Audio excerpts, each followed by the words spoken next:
All right, so this is part 2 of the Roottrees. If you have not checked out part 1, I will be sure to include a link to that in the description. So this is a murder mystery, kind of whodunit, solving the Roottrees, which is a very wealthy family that owns a candy factory and also a clothing company. And we're trying to figure out who are the direct descendants of the original founder of this company. So we kind of left off in a weird spot last time. We found 9 relatives, but there are like 50... I think it's roughly 50 people altogether that we're still trying to figure out. And I don't think we got as far as I wanted to in these. So just as a super fast recap, we figured out the original 3, which is this current generation. So the Roottrees sisters, Raina, Carly, and Riley. And then we figured out the dad, Carl, and his wife, Brenda, who used to be Brenda White before they got married. We know that Carl, the dad, had at least one relative, James Roottree, who married Diamond LaRoe, and he was a musician.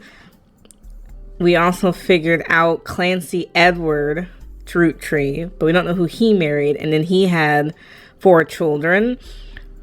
Lauren, who married Jacob Rafferty, who had Clark Rafferty, but he had multiple spouses. So it looked like he got divorced a couple times.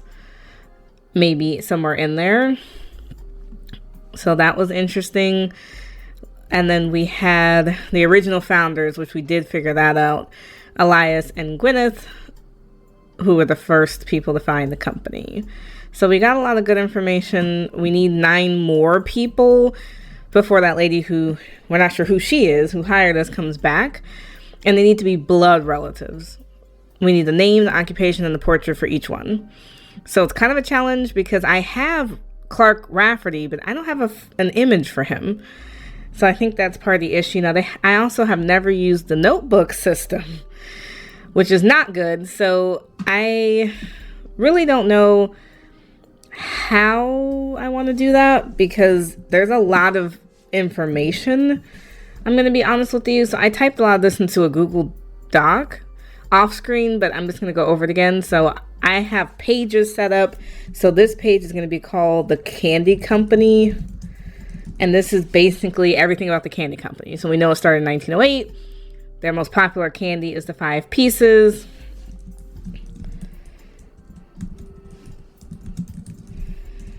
They have several print ads. We had a print ad from the 1930s, which listed 5 flavors, but those are not the same 5 flavors that originally came out when the candy came out in the 20s. It's shaped like a maple leaf, but one is shaped more like a berry. There was a book written about the candy that came out in 1985, and then there was an older print ad, and the older print ad had a lot going on. So the older print ad had the original flavors, and these names correlate to the names of the 5 children. So we don't know who Grape is, but Grape is the first child. Elderberry correlates with Elias Jr. Cinnamon Extract correlates with Clancy Edward Roottree, and then Melon and Miracleberry. So we know 2 of the 5 original children. So that's kind of a good place to start when it comes to the candy company. I also wanted to do a separate post on the Root company, like the clothing brand. So that's going to be we don't have a lot of information yet on the Root. So unfortunately, we don't know when it was established, but it was established with Carl and his wife Brenda and another cousin. So this one is not going to be like 100% done yet. And then I had another page about the 5-piece guarantee and the Clancy Trust. I think that's important. I don't know when it's going to be important, but we know a little bit more about that, and it affects salary and who gets paid, and it has to be a direct descendant and like all that kind of stuff. So this is going to be Clancy Trust in case we get anything more in about that. And then I did another tree, which is super long. And so we might have to break it up, but this is the family tree. So to me, it's important that we have, because this is something we can work on. Each person needs to have their own note. So like, for example, Raina Roottree. we don't know a ton about her, but we know a little bit. And so that will help us make more connections. So like Riley Roottree. So you can kind of sort through. I don't know how many notes you can make in each family tree, but having the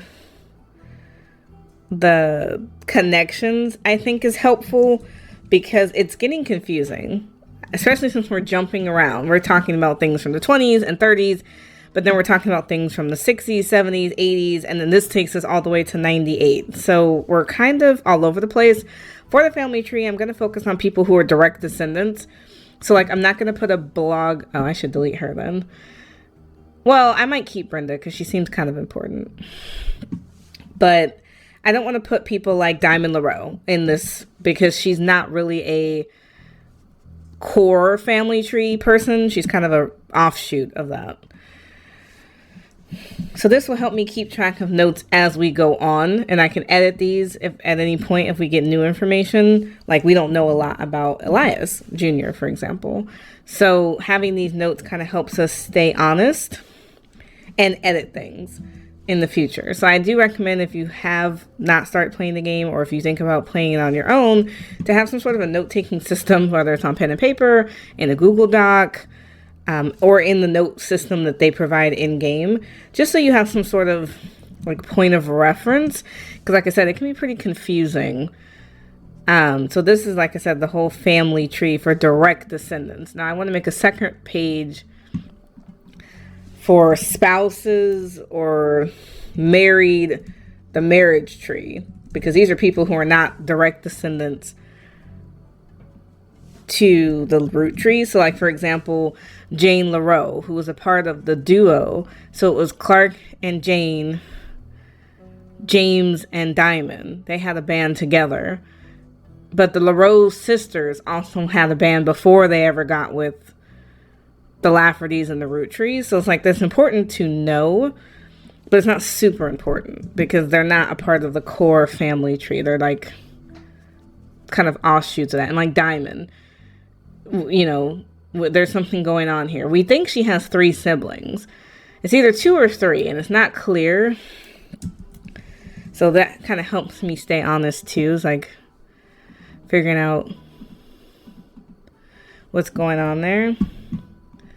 Because it's a challenge. Like these notes, I'm already getting confused and we're not that deep into the game. So this will kind of help, like I said, keep us honest. Something we can add to over time. So there was 6 new pieces of evidence that I think we need to dive into that we haven't started yet. So I think it was the way we left it at the end. The lady, when she came back after we got our 9th person, gave us 6 new things. I do want to go back to the original list that she scratched out for us because I don't think we finished researching the original people. So I don't want to get too deep into new evidence if there's still old evidence that we haven't uncovered. For some reason, Gwen Roottree is still not scratched out. And I'm not sure if I'm missing something with her. And then Miracle Jr. is not scratched out. So I think we need to revisit Gwen and Miracle Jr. because those are 2 notable figures who have stars on them. So looking back on the map really fast, we have not filled in everybody who has a star. There are 2 people over here who have stars on them that aren't filled in. Now we know that Gwen is an only child. So realistically, this is probably her. This is probably Gwen. And she was an actor. I say probably, though, because I'm not 100% sure. Not 100% sure. And I'm not sure who her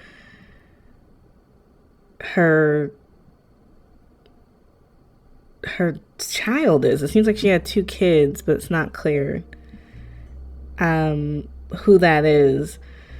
I think we identified Lauren, I'm sorry, and she's on there, but she had a kid who I thought was Clark, but I cannot find a picture of Clark, so that was why he's not pinned in there. But the other person who starred is supposed to be Miracle Jr., but I don't think we have his information yet, so we need to figure out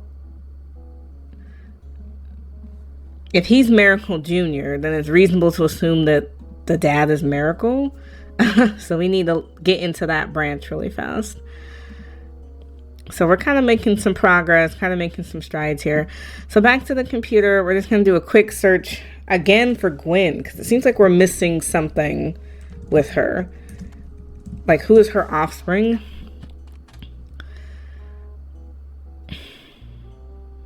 She's a granddaughter.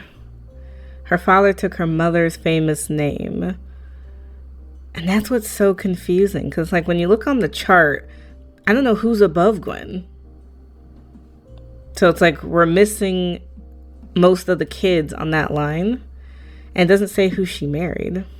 So let's try Miracle Roottree and see if maybe his offshoot is a little bit more helpful. So you find the website on the Miracle Network. Oh, so we have a Miracle Network. That's going to be interesting. So they have their own page, maybe. A production company ran by the Miracle Roottree estate. It's quite bare bones, but it has the following blurb. Witness the testimonies of Miracle's Roottree. Miracle Roottree arrived so late in his mother's life that doctors swore he wouldn't survive his first year. His father and mother, Elias and Gwyneth, named him Miracle because they thought him impossible. He was younger than his brothers and sisters by over 14 years. Okay, wow. So he's the baby of the family. He's the last kid. With a birth that late, the final child of his generation was nearly torn apart by countless health problems, but still with the power of God on his side, he persevered. He triumphed over these complications and even regained his sight to spread the healing word of Almighty. So he had health issues. I wonder what those are. And temporarily lost sight. So not sure if he actually lost sight or is that just what the website is saying, because it's never clear.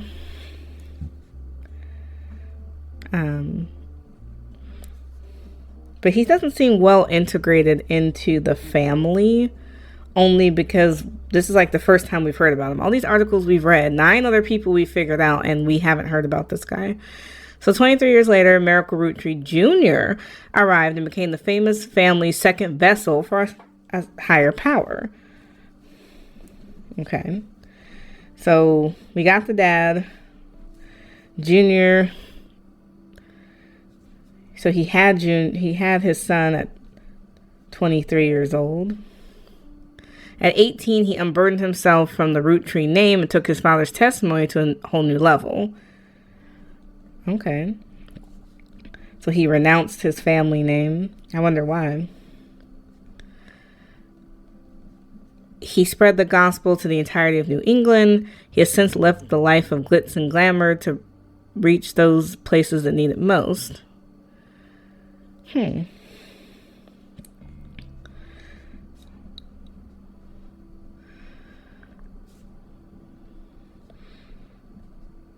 That's interesting. Okay, let's go pop and grab that evidence because I just printed something. So this is Miracle Jr. So this is a flyer of 3 generations of Miracles tour. So they did 3 generations in 1996. 3 generations of Miracles tour. So Miracle Jr., he's world famous. And he is a notable person on the tree. So he has a star next to him.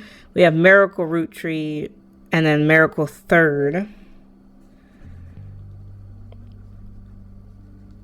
And his wife, Nicole, or who are youth pastors. So this is Miracle the Third, and this is the second one. Let's go throw them on the tree really fast. Sorry. So Miracle Jr. is this one, and he married Nicole. I wonder if her name's just going to pop up. Okay, so not helpful. We either have a Nicole Smith or a Nicole Matson. So we may have to... Madsen or Nicole Smith. We may have to look it up because I'm not sure. But he was a preacher.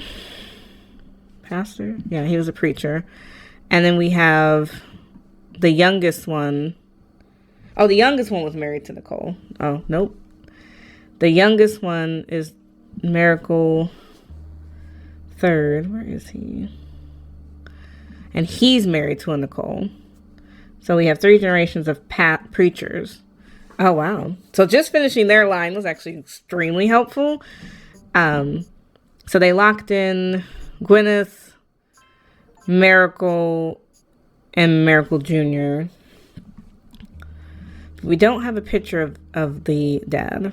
So we know he's a preacher, though.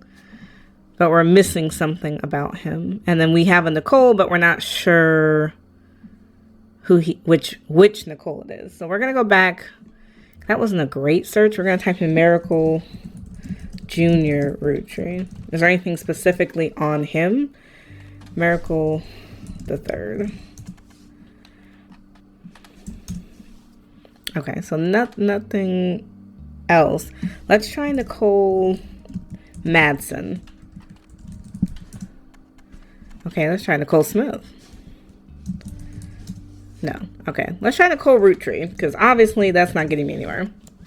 Man, so none of those people are helping me at all. That's not good. Now, Gwyneth, we still missed something on her, and I don't know how we did.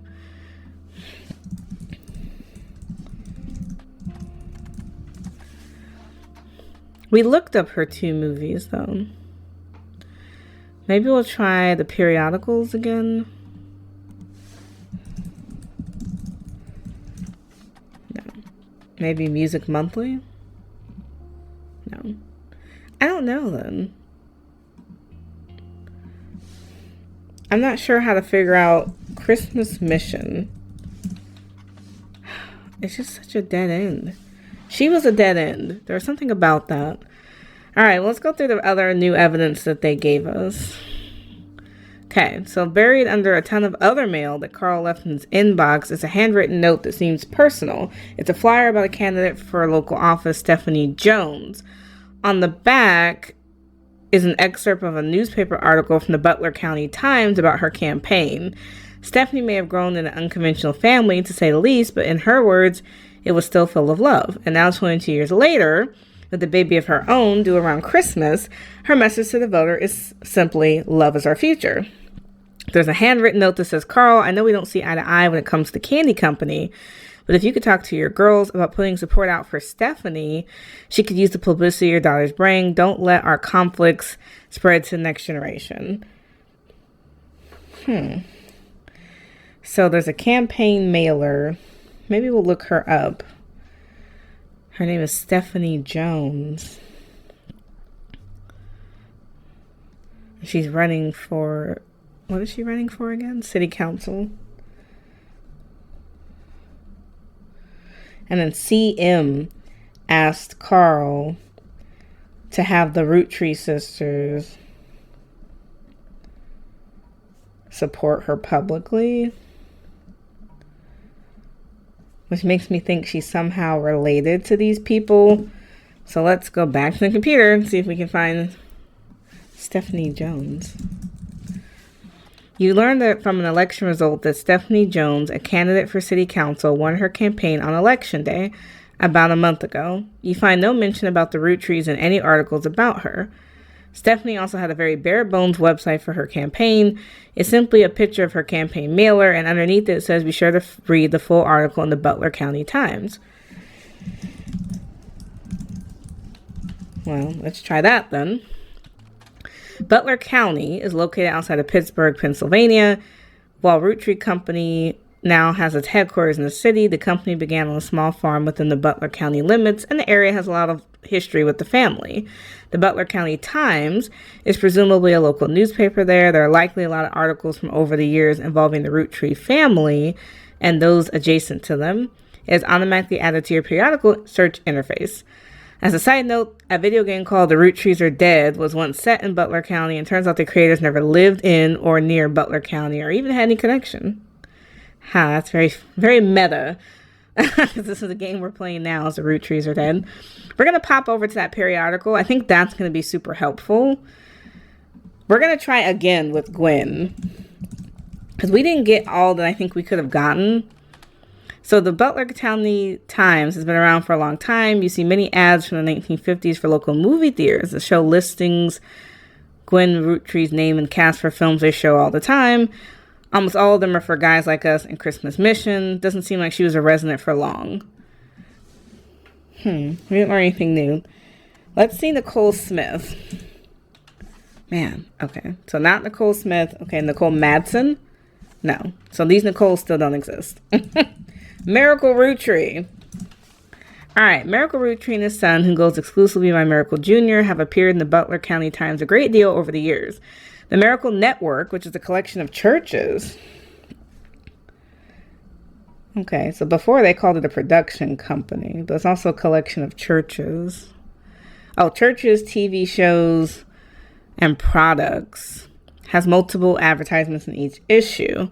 You do find one article mentioning legal troubles. Unfortunately, it's a throwaway line in an article about a tour they plan to take across the southern United States called the Three Generations of Miracles Tour. The author speculates they're going on tour to leave their legal troubles behind. Because of all the advertisements, the results in the Butler County Times are not particularly relevant to your search. Any attempts to find out more about these legal troubles is thwarted. Okay, I'm not terribly upset about that. We're going to go back through the list of people that we've looked up so far, though. So let's try Clark Rafferty. His last name might be hyphenated LaRoe. Okay, so that didn't help me. Let's do Jane LaRoe. Okay, Jane DeLucia? No. Okay, let's try Lauren Roottree. Okay, the Butler County Times reviewed Lauren's diary, A Life Between Wars. They go into a bit of Lauren's history. She grew up around the famous Roottrie family. She wrote some romance books involving historical figures such as pirates and knights that were released under her married name, Rafferty. Oh, so Lauren's married name is Rafferty. That's why nobody cared when she published books under that name. But she's born a Roottree. Okay. Now her diary is being released under her birth name, Roottree. The reviewer gives it a 4 out of 5 and claims it captures the evolution and perspectives from adolescence to adulthood and a true feeling of change in society across multiple decades. They call special attention to the author's recollection of the day she heard her husband Jacob died in the war and how many times have changed in more than 20 years between the first and the last diary entry. The writer of the review mentions that because the majority of the interactions in the book take place in Butler County, including many locations they personally recognize, which made it feel more real and perhaps contribute to a higher score than it otherwise would have found. This can all be found in the library. I feel like we looked it up, though. Right?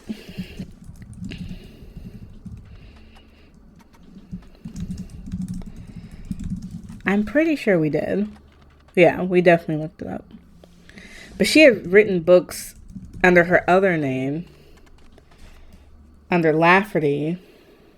I think I spelled that wrong. What was the other books that she wrote under her other name? I think one of them, Romance and Court. But I'm pretty sure it was re-released. Yeah, she changed everything over to her other name. I'm going to go back to the periodicals because that was helpful. All right, we looked up Gwen. Let's look up Elias Jr. Man, okay, so he didn't come up with anything. Maybe just Elias? Yeah, he has a lot of that. Let's see Jim Roottree.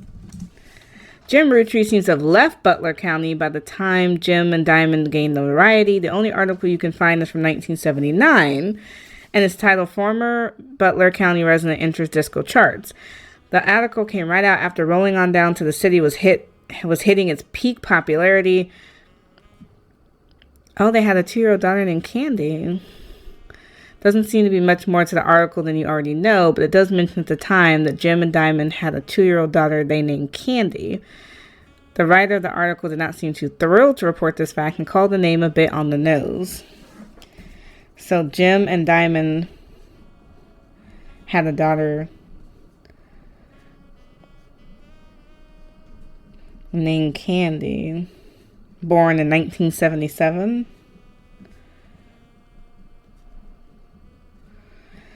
Let's try that then. Candy, would she be Roottree or Lafferty? Let's try Lafferty. Let's try her a different way. Candy, Roottree. Lafferty? I don't know why she doesn't exist for me. So on the chart, we have James and Jim. We had a Candy, right? But I have no idea what her occupation would have been.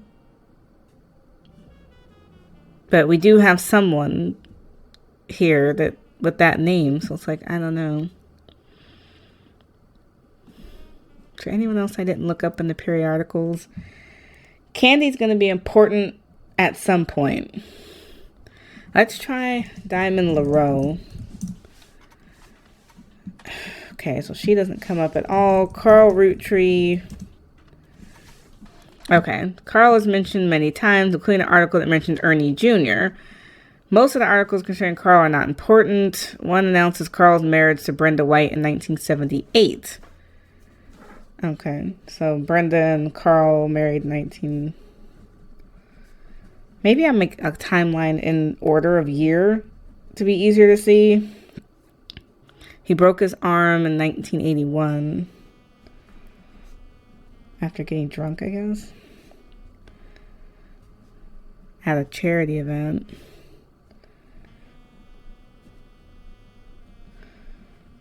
Okay, it mentions that Ernie is from 1996, when Carl took over as the 5th president of the Roottree family company from Ernie Jr. Ernie Jr. was the 4th president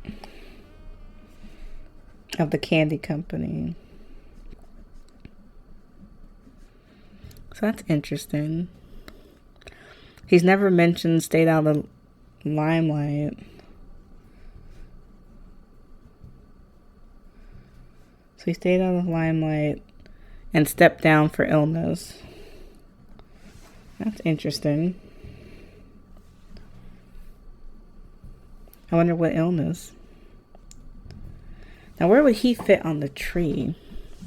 I'm gonna look him up. Ernie. Because where does he fall in this?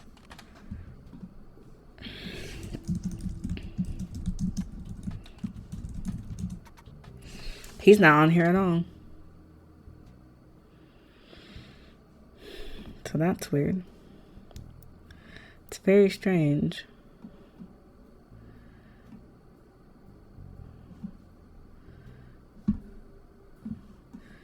Because we know of the 5 original kids, there's Grape, Melon, Miracle. We know Miracle is one. So we're only missing 2 kids. There's another M and there's a G that we just cannot seem to find. But a dead end with Ernie Jr., other than he was the 4th president before Carl took over as the 5th. So, not really sure what's going on there. Is there anyone else I didn't look up in the periodical? We can try Brenda White. Is she going to come up? Okay, so she only came up because of this.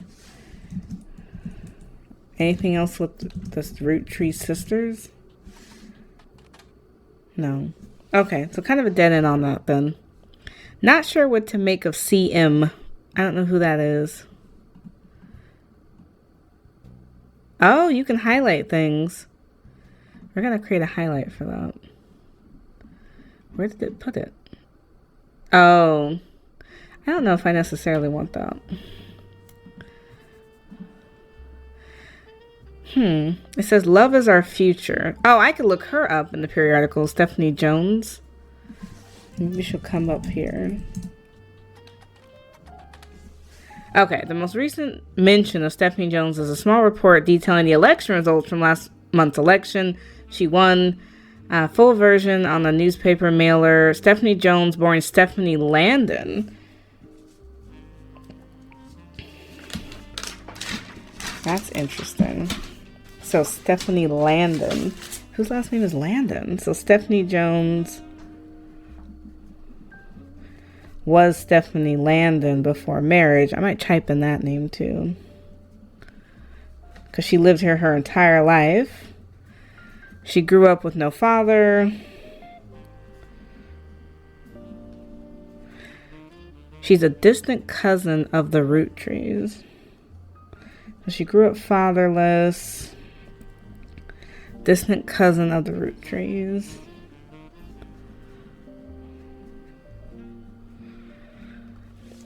Her mom is Carolyn, a local artist.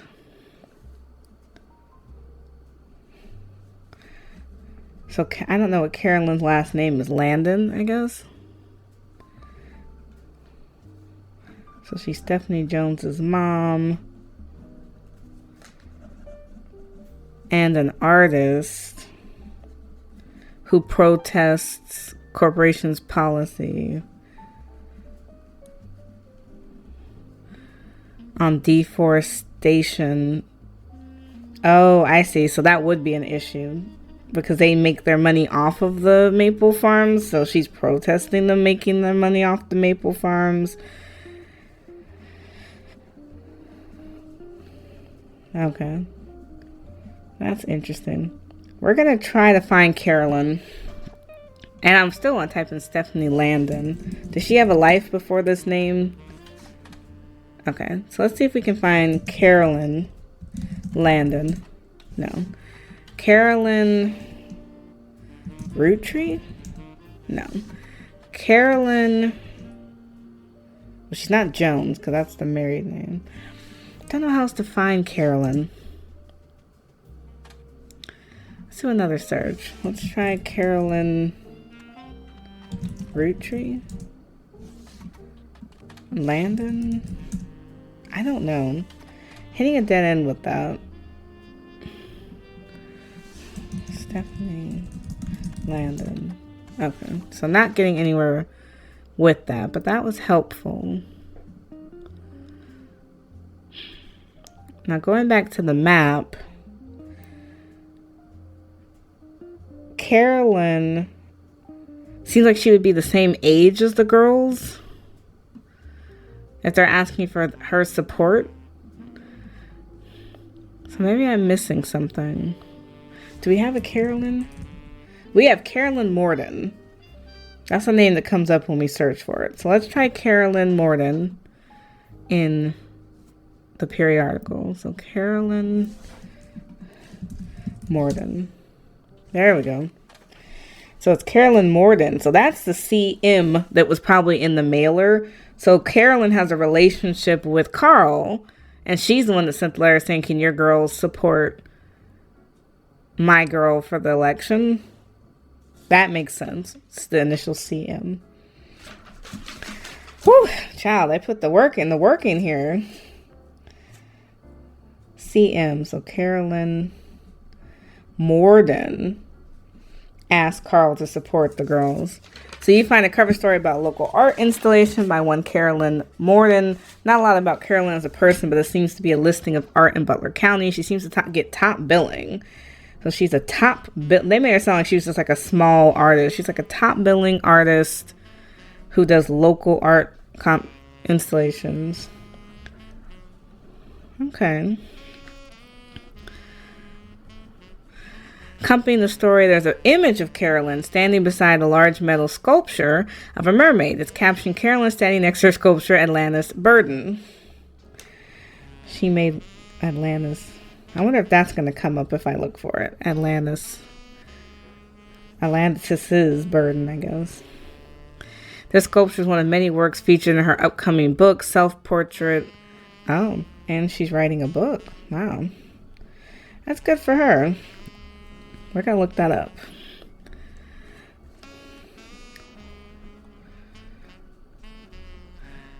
Art and the Beauty of Women.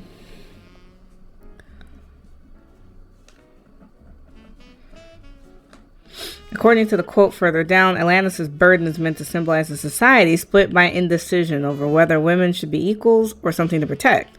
The picture is on the front page has been added to your evidence. Let's go back to the internet for Carolyn Morden. She has some art websites. Okay, let's try Atlantis' burden. Okay, so nothing comes up for that. We're going to check in the library. We have Carolyn Morden, and she has a book called Self-Portrait, Art and the Beauty of Women. So it's published in 1987.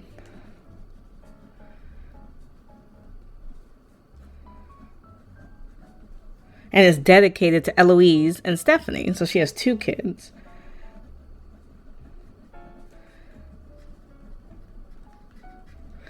Her 2 daughters, I guess.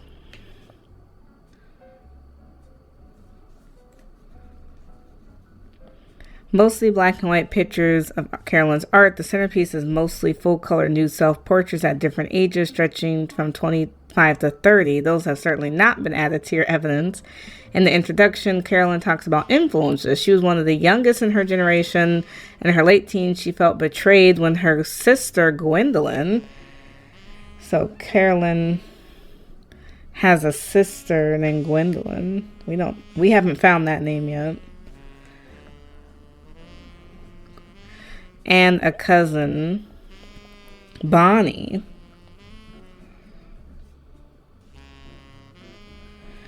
So both Gwendolyn and Bonnie married boring men, I guess. She disliked her brother-in-law, Dr. Wilson.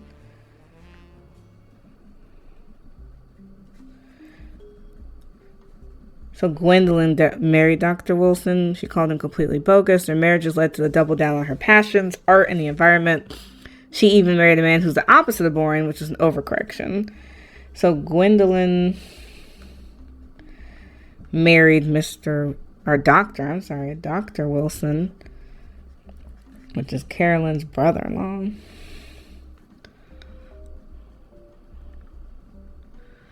She came out strongly against the Roottree company's effect on the local environment and rues how she was not able to convince her father, Zach, to make changes to the policy. So Carolyn's dad is Zach.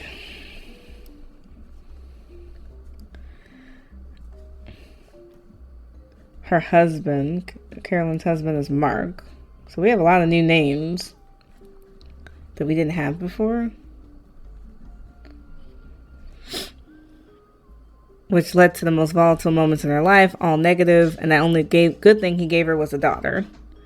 Oh, wow. So we learned a lot from this. I don't even know where to put her on the chart, because she's got 2 girls. Her dad is Zach, but I don't know who Zach is. That's a problem. Looking at the tree, she can only be in a certain number of places, right? Because she had 2 kids. So she couldn't be in this spot. She couldn't be in this, or this. She could possibly be in these, but it's an offshoot of Clark's. I don't think so. She's not in this. She could possibly be in these, but there's only so many spots. So she's either in this or she's in this, because that's all she can do. But her dad is Zach, so that's helpful to a degree.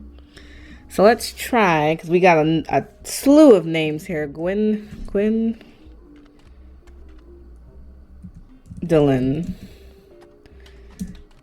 I think I spelled her name wrong. So it's G-Y. Wilson? Roottree? Oh no. Why am I doing that? Morden. Really? Let's try the periodical. So we're going to do Morden again. Let's try Bonnie Morden. No. Okay, so I don't know. Gwendolyn. Am I spelling her name wrong? Is that what my issue is? Because why is she not coming up for me now?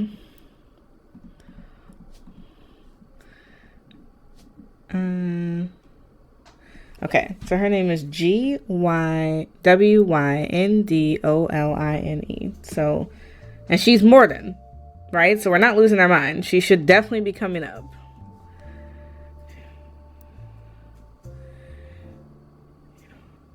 Yeah. I don't know why she's not coming up. So Bonnie, is she a Roottree? Okay. She's not a Morden. Okay, so I don't know then. Is she a Roottree? Okay. Wilson? Wow. Okay, let's try Dr. Wilson. Does he exist? There we go. Because I'm like, bro, does anyone exist? These people are not existing right now, and they really should be. All right, so Dr. Wilson. Dr. Stephen Wilson. He's married to Gwendolyn. I don't know what her last name is because I can't find her anywhere. But she's married to Gwendolyn. He is a pediatrician north of Pittsburgh.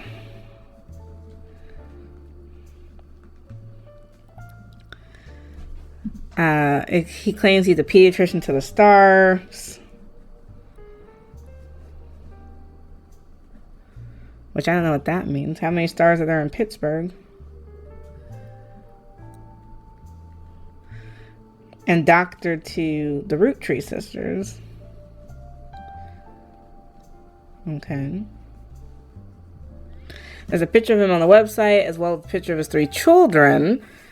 Oh, the 3 of them look as though the photographer is holding them hostage.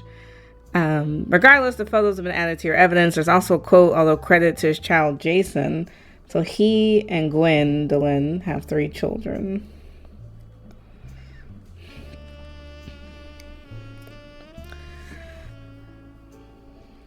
One named Jason. My dad is the best dad in the entire world, and he treats every patient with world-class care. He treats your children like he would me, my big brother, or my sister. So we're going to try again with... What's his boy's name? Jason Wilson. Okay, so he doesn't come with anything. Okay, so Zach Morden. I don't know. Okay, so Mark Morden. Because that's Carolyn's husband is Mark Morden. Okay, so these people just do not exist, right?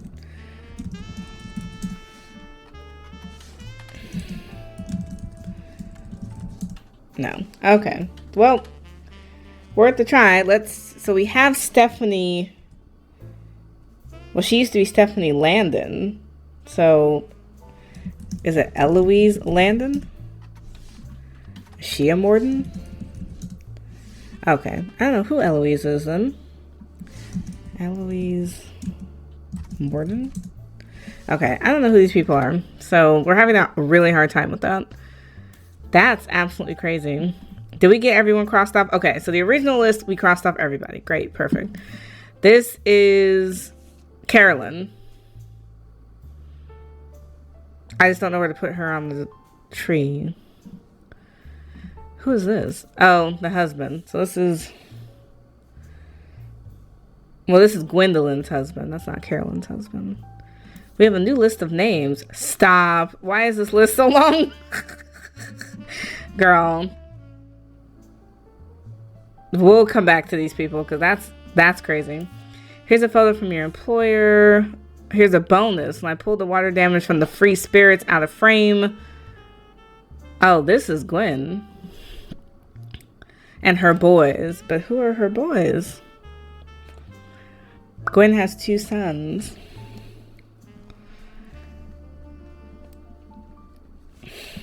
But I don't know. I don't know who her 2 boys would have been. Who is this? This tucked in an envelope with a letter beneath the candle in the corner of his office. It says to Carl and Brenda, sorry you're not able to attend the funeral. It's traditional to have as soon as possible, and Ernie, more than anyone on earth, knew how busy your job can be. I include the Shiva candle identical to ours if you like to pay respects. Although it's not expected for those outside the faith to do so. Ernie was a man full of love, not only for his family, but for his family's legacy. He had an immense amount of pride on the work that the three of you did together and how Carl has carried on for him afterwards. As for myself, it is impossible to express my gratitude enough for rescuing us through the panic and burden of endless bills. Though we caught up too late for him to get on the donors list, the company took care of us was beyond our wildest expectations. It went unsaid at the time, but Ernie knew that it had been to Carl that convinced the trust, and it was no coincidence that happened shortly after your visit, Brenda. And up until the end, Ernie and I had to stay strong, especially for Nicole's sake. We could have never done that without you, the two of you fighting for us. Love, Debbie. So Debbie is the wife of Ernie, and they have a daughter named Nicole. Now, we were missing a Nicole earlier, and we weren't sure if she was Nicole Madsen or Nicole something else. Let me go back and actually look at that list. Maybe that would have helped me. We have a Deborah Bean. Do we have a Nicole?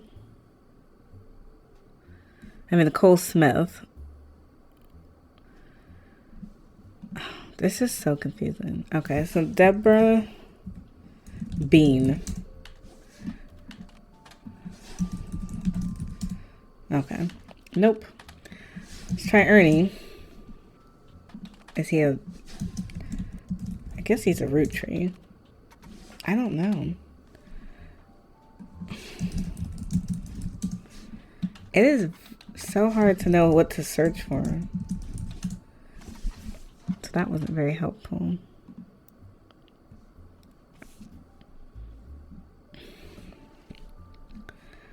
Carl and Brenda helped them out.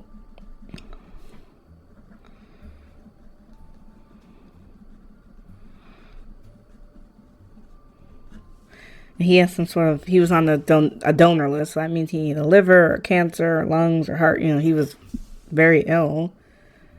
But they helped him financially.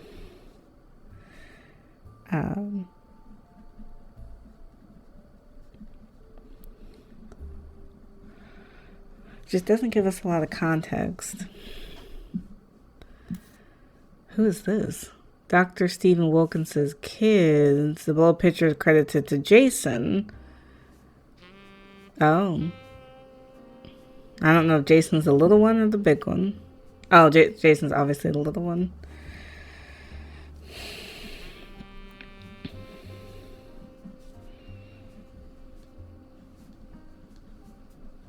Looks like he's school age, maybe.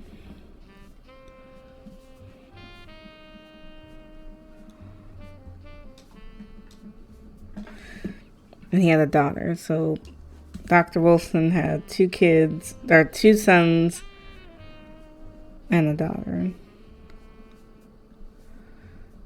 Okay. I guess that's helpful. I don't know what this is. Oh, that's not helpful. Okay, so this photo has a note attached from your employer. Every 20 years or so, the Roottrees would have had a big reunion and recreated a family photo. This is the one from the 70s, and Carl's the teenager in the middle. Sorry about the water damage. A pipe burst in Carl's office. On the back of the photo, in child's print, it says November. Also, there's a big, large number of cursive signatures. We have Bonnie, next president Guy Hudson, Ernie Jr., Carolyn, Gwyneth M., Gwendolyn, Miracle Jr., Jim Tree, Clark, Carl, and Eli M. So let's try Eli. I'm assuming it's Morden. That's what they mean by M. We have a Guy Hudson, which we didn't have that before. So we're getting some new names. So I guess back to the computer. Do we have a Guy Hudson? There we go. Although the Butler County Times does not archive their obituaries, there is a front page story in 1982 about Guy Hudson. He was married to Patricia, died in a car accident in 1982. The story itself is surprisingly light on relevant details due to recency of the accident. Police reported that the crash was caused by an unidentified driver who swerved in front of the Hudson's car, causing the brake hard and veer off the interstate. Although Guy was a somewhat controversial president, foul play is not suspected. There were witnesses who reported that the vehicle, which instigated the reckless speeding, swerving between lanes, and cutting off other drivers, as well as for at least 4 or 5 minutes before the tragic accident. One witness says it could have been any one of us who eventually ran off the road. The aggressor fled after the accident, and police have few leads other than the make and model.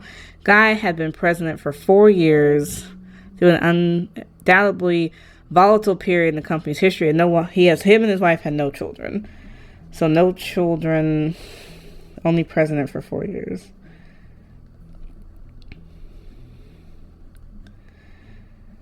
I guess we should search her. Does she have a different story? Patricia. Okay, so they have the same story. We're going to run it through here. So Fancy Flavors was an addition to the 5-piece product line for less than a year. So he came up with that?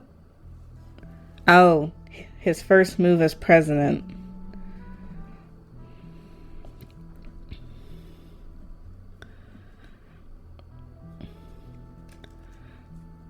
Was to create fancy flavors.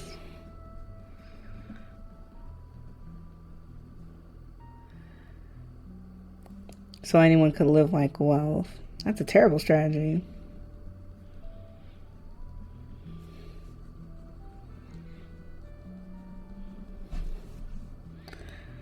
The philosophy led to a flavor in 5 pieces that was meant to mimic caviar. 5 pieces sold less that year than did any other year except in some foreign markets. It quickly announced that caviar lasted 1 year with the caviar. Yeah, who wants that? Like, I wouldn't have picked that. Let's look it up again though. Fancy flavors. Okay, so it's the same article.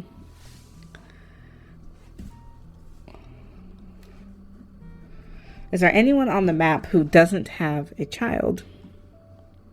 Whose line just abruptly cuts off? Because they said they had no kids. No. So he's not even on here.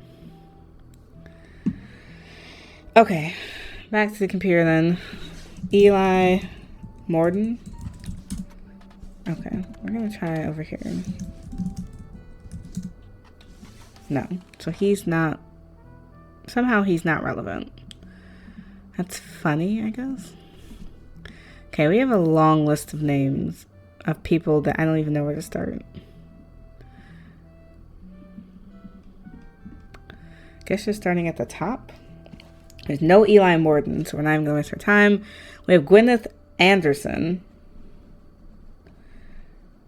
Did I already find her, though? Is she on the map for me? It's hard to see.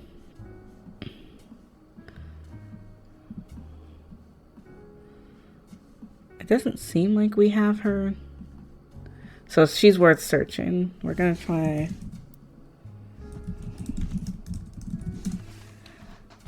Gwyneth Roottree. Oh, it's often attended social events with her husband.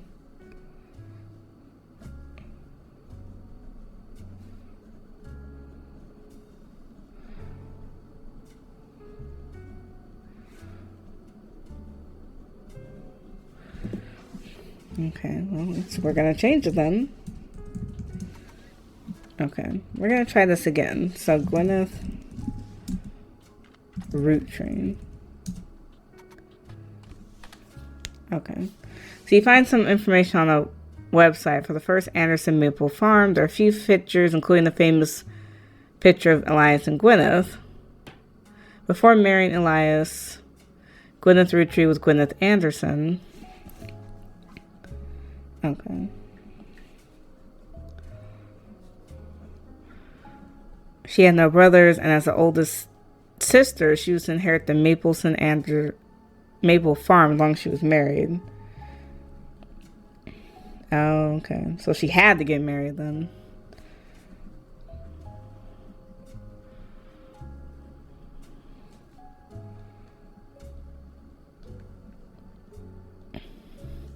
Okay, so she was a housewife. Cool.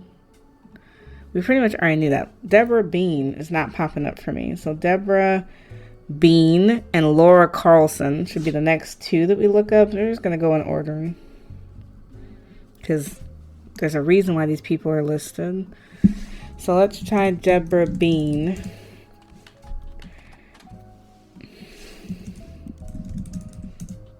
No. Okay. Well, then Laura Carlson.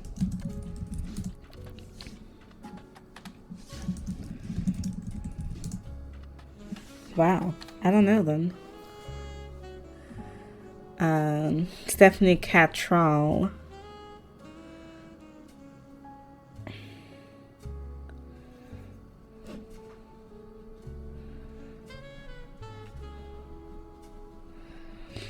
And Patricia Christensen.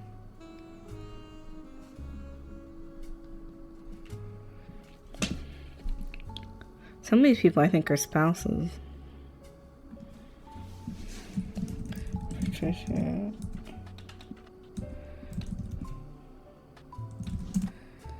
Okay. Was a steel company. Oh, Patricia. Wait. Christensen Steel was a steel company in Butler County. On the World War II history page, you find out that it contributed to war efforts by creating parts for vehicles, but then went out of business. Christensen Steel and Patricia Christensen are both mentioned in a book review for Steamy Correspondence by Tina and Angelina.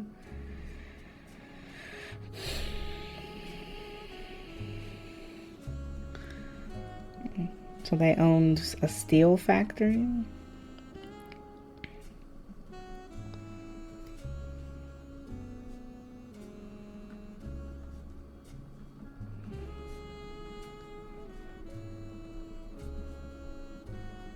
Steamy Correspondence. That's an interesting name for a book. I don't know if I would have chose that.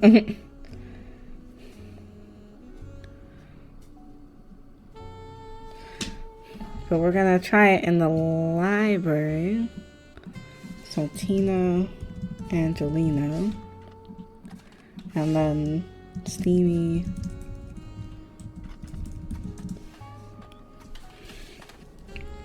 So the book was published in 1997. And it's a book of historical letters with an erotic twist. Each letter is accompanied by context from the book's author. A letter from the book is added to your pages. Let's go back then.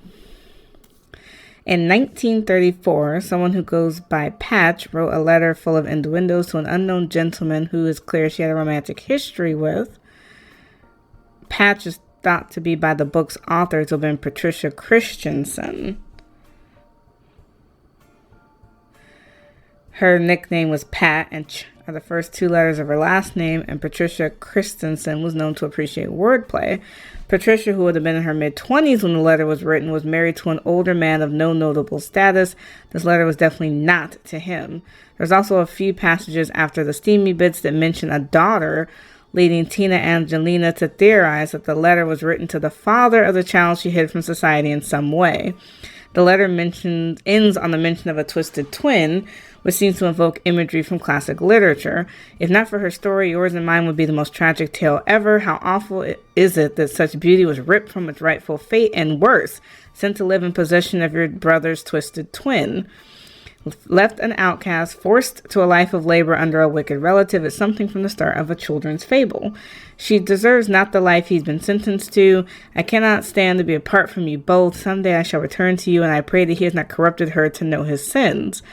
I swear on that joyous day that all of the strength I can muster, I will fight for our child's freedom. Let us pray her fable has a happy ending.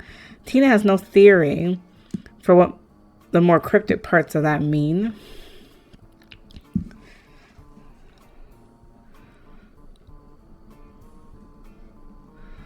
I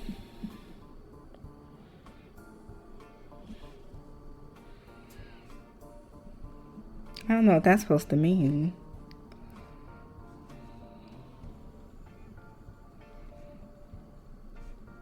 So she had a secret child?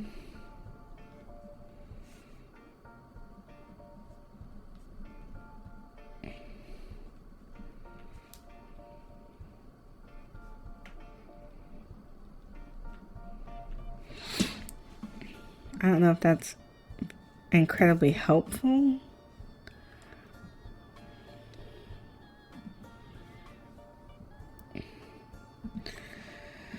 Okay, Stephanie Cattrall. She's not coming up on that.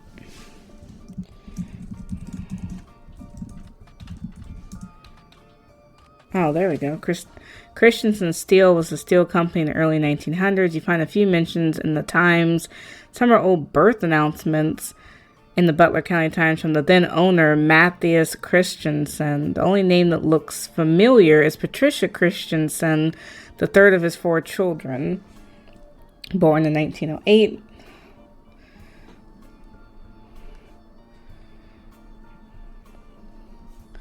To Matthias Christensen. The Vice President of the United States stopped to visit the factory floor in 1944. The company stopped being advertised around 1949. Matthias stepped down and was trying to sell the company.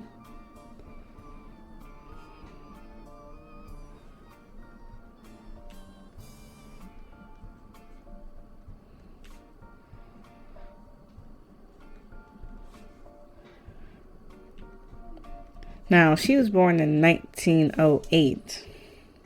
Patricia is one of 4 kids.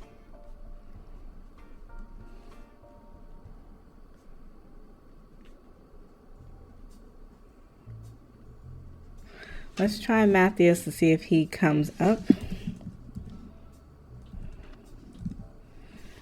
He might. No. We're going to keep that name. See if he comes up here. No. Okay, so I don't know. The company went out of business pretty early on.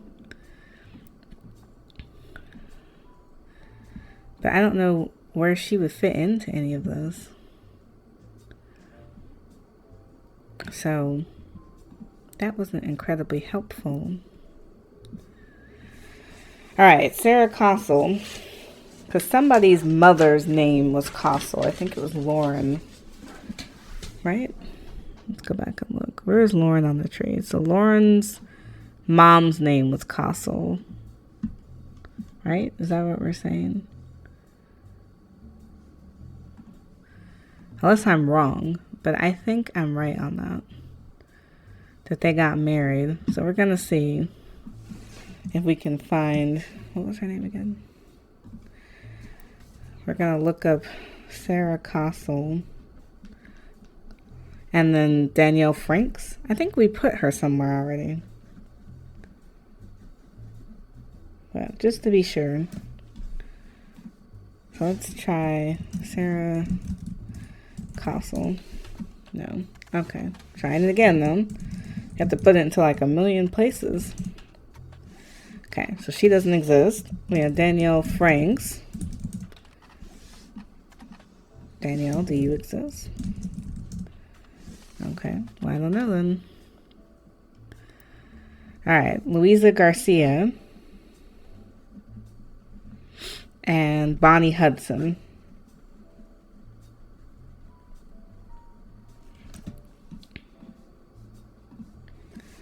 So Bonnie Hudson. Louisa Garcia. Okay, so not helpful at all, Louisa. I don't know. Some of these people must just be spouses because they're not coming up as anything. Okay, Edith Jacobson. And Patricia Jones. Now, I know Jones. We already looked her up, didn't we? We have Stephanie Jones. I'm not sure who Patricia Jones is. Okay, let's try Patricia Jones.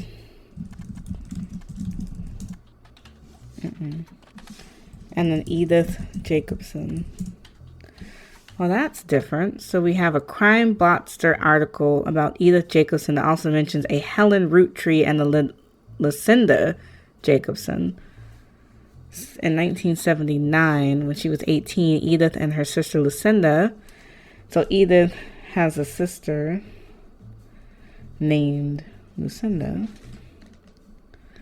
Were arrested for trespassing at the Miracle Congregation Church in Butler County.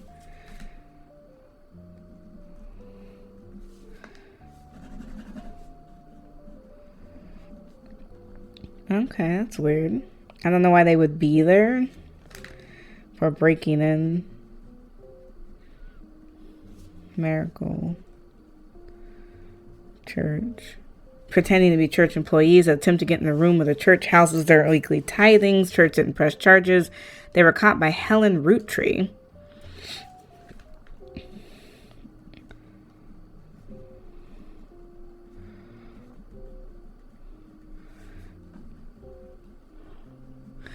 Who was there with her husband.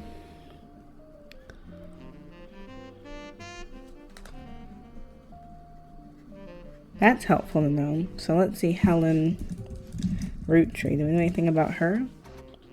No. So Helen Roottree. Okay, so nothing super insightful.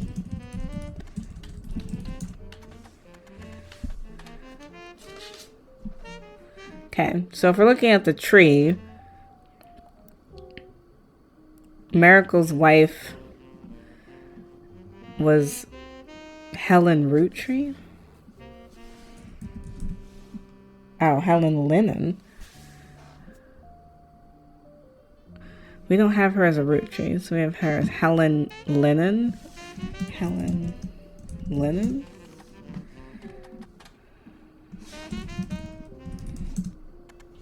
I don't know then. But that's interesting. Because there's no other Helen. Yeah, she's the only one, so I'm not sure. That was interesting though. Okay, so Patricia Jones. Let's try it on here. I don't know. Patricia, do you exist? Okay. So no for Patricia. We have Stephanie Landon, which we did figure out is Stephanie Jones before she got married. We have Clara Lansing.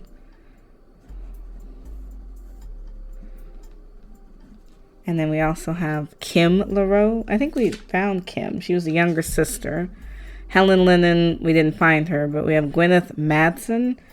We're going to try her again. Because we also have Nicole Madsen. So I feel like these people are going to be relevant at some point. So let's try Clara Lansing.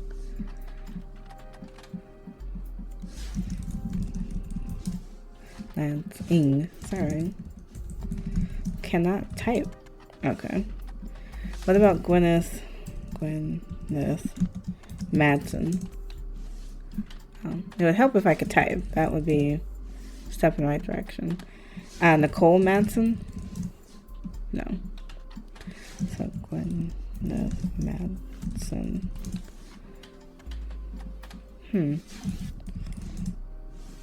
No. So something we're missing there. With the Madsens, we have Joan Monroe. We have Angelica Morden. We have Carolyn Morden. which we figured out who Carolyn is. So maybe Gwendolyn Morden. Can we do an internet search? No, it doesn't like that either. I just don't know why. Angelica Morden. Gwendolyn Morden. Because if not, I don't know. These people don't seem to exist anywhere. Okay. April Querdich.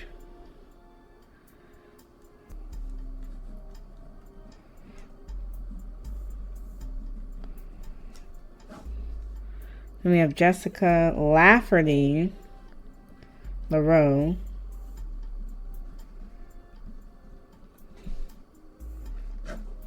And then we have a Katrina Lafferty LaRoe.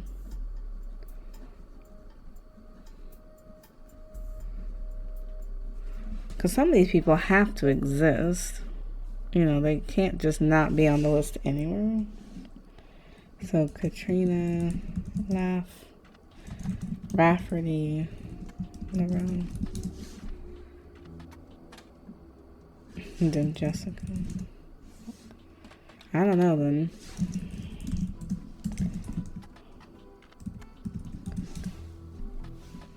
These people seem to be very unique. Okay, so just looking at the map realistically. Gwen had some kids. I mean, to be fair, the two girls kind of make sense. There's only two Lafferty Monroes that would make sense. And it's like,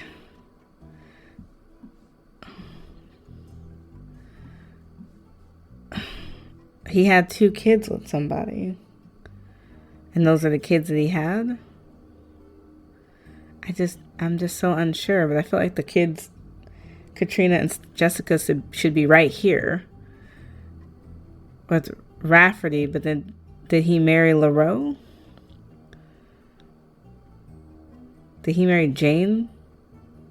He dated Jane, right? Jane LaRoe. But it just didn't work out.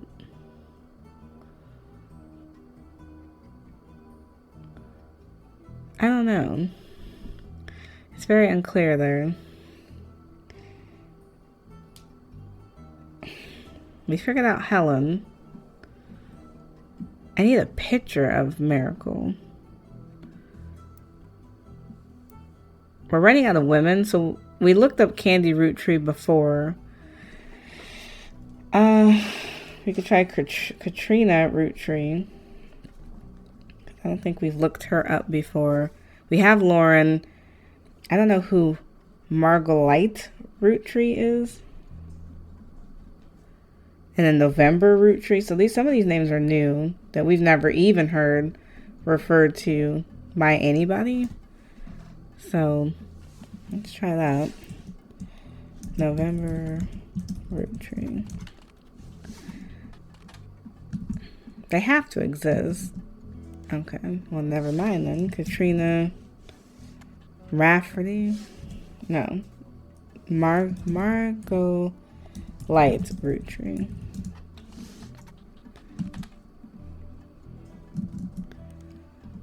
Could they be in anything else? No. And then Katrina Roottree. I don't know them. They're not coming up for me. I know those are the two girls. Samantha Roottree, Tessa Roottree.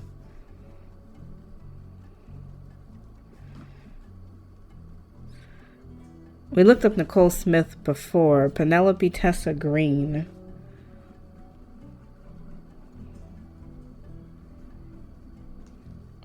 Brenda White, we already found her. And then Catherine Wilkins.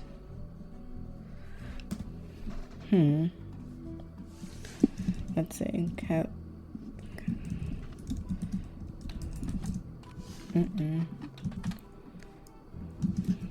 No.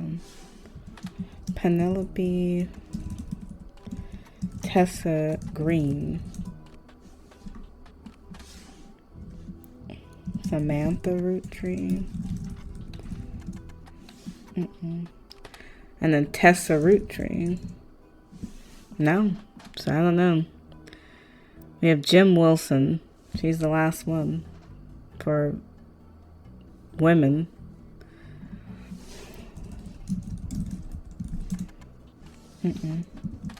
So we have officially ran out of women to look up.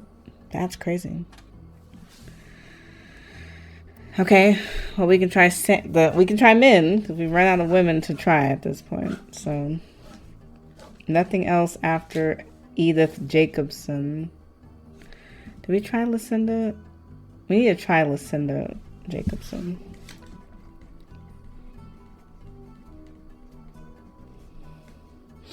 And then Sam Catherall, Linus Cornwall.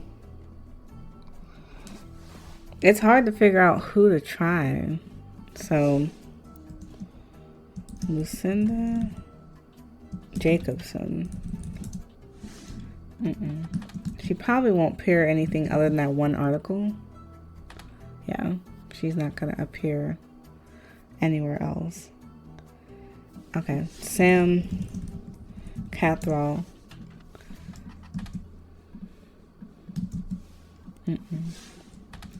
And Linus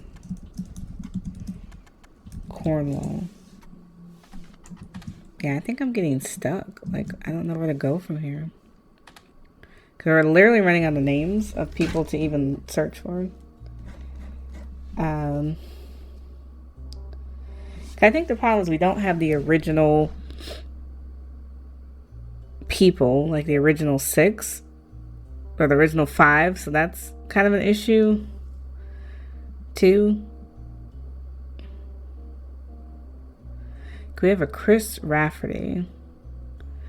Is Chris and Jacob Clark's children? Where is Clark on this? It could be. It's just so hard to know.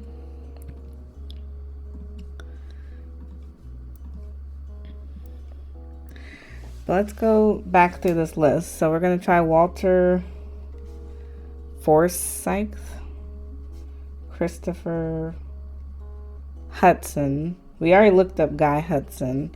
We have Brian Jones. We have David Kellogg. Mark Landon. We have Ernest Madsen. And then James Morden. So we're getting a lot of different last names. Are getting further and further away from Roottree as people are getting married. But we're going to try it. So Walter Force. I don't know how to say that. I feel like you have to put it in both almost. Oh, there we go. You find some information on a website about old films are not yet available on VHS. They're not well organized. Walter Force is listed in the cast of a movie called Gal on the Gang.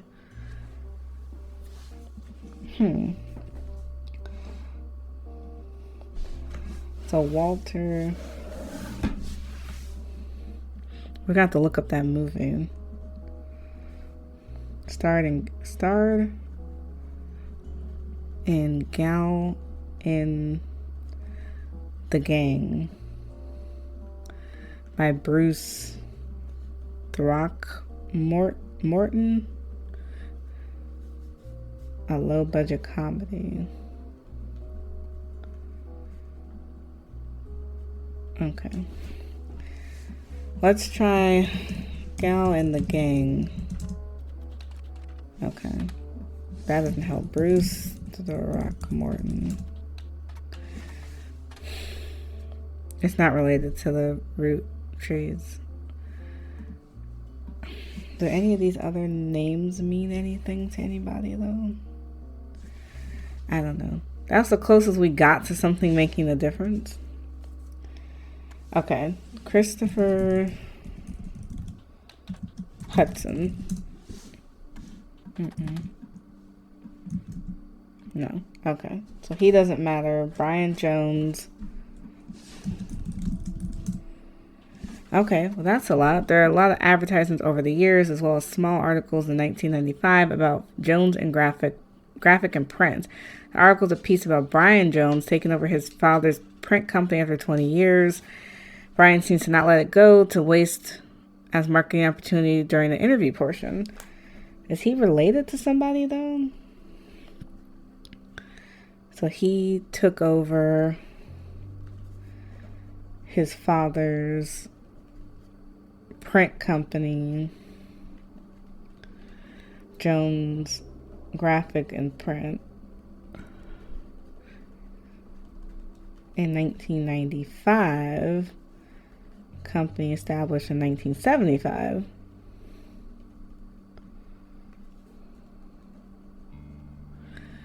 I've been in and out of that shop my entire life. My father taught me everything there is to know when it comes to getting the job done right and getting it done quick. We've been a printing staple for Butler County for many years, and even in the Butler County Times uses us for their coupon pages a few times a year. Whether you're a new client or one of the regulars, nothing will change. Come on down for the best prices on bulk printing anywhere in the state of Pennsylvania, or search for us online. Okay, let's try Brian Jones. Brian Jones is a local, I don't know, that's not related to that. Okay, so Jones Graphic and Print. Let's try that. Jones Graphic and Print is a company that, according to his website, has existed in Butler County for some time. The website seems fancy. It even has frames. The website lists address, hours, and examples of a few clients and the type of work that he's done for each. So they work with a lot of different companies. So they've done work for Stephanie Jones's campaign mailers, which makes sense because I think that's her dad, maybe, or a brother. Posters and banners for the Roottree company, the candy company. They've done flyers for the Roottree Motors. What is that? They did flyers for the Miracle Network. They did coupons for Roottree Motors. I never heard of Roottree Motors. You hit a spot for Roottree Motors on the Jones. Oh, we already seen that. Let's try them here. Roottree Motors. There's an ad for Roottree Motors in the paper. It seems like Roottree Motors used to be called Wilkins Motors. An ad for Roottree Motors has run every week's times for many years. 3 different unique versions of the ads have been added to evidence. That's interesting. So, formerly known as Wilk. So somebody married into the family and they took over the motor company, I guess. At least that gives us something to work on. Man, this has been just like dead ends. Okay, Roottree Motors ad that ran from 1974 to 1977 advertised that the former name of Roottree Motors was Wilkins Motors. Wilkins Motors is still a family business but has joined the Roottree family. It was Roottree Motors, or Wilkins. Well, it was Wilkins Motors until 1974 when it became Roottree Motors. So somebody got married in the 70s. I'm just not sure who. Then there's another ad that ran from 77 to 95. Roottree Motors is a local family mechanic.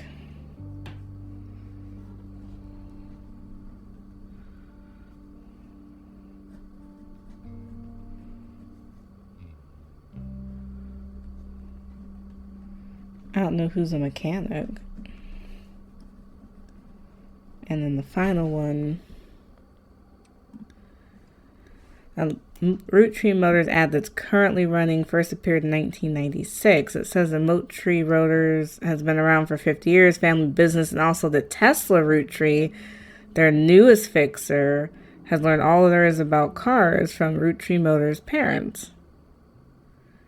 Man, okay.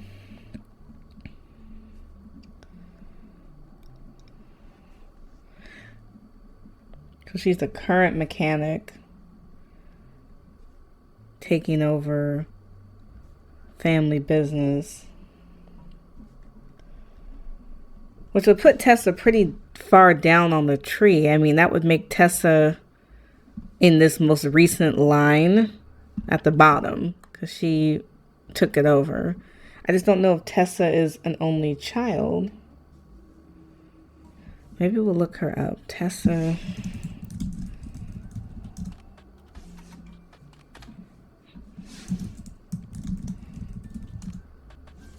That's just so strange. What, Wilkins Motors.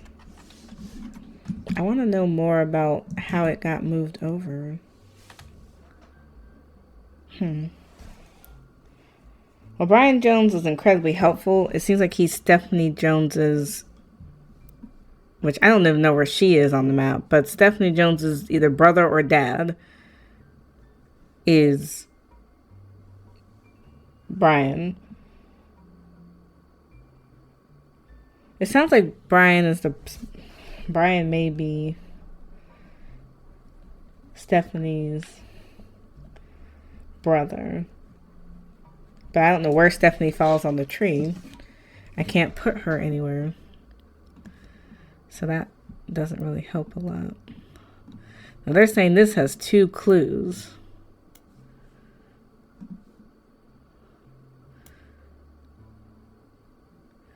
Now they have that highlighted. Roottree Motor Parents.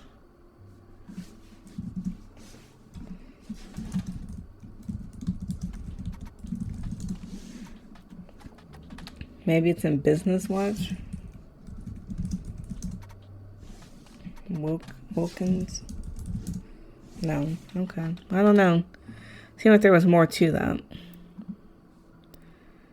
Because, see, some of these have numbers still next to them. Like there's something more to know. Her mother's family was the Coscells. Lauren's mother's family was the Coswells. But I think I put that down. But I still can't figure out who her brothers are. It's very strange.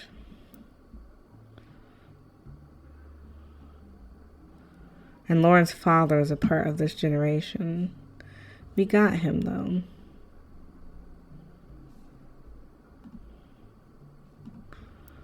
That's when I feel like I'm missing. And is there a picture of Clark?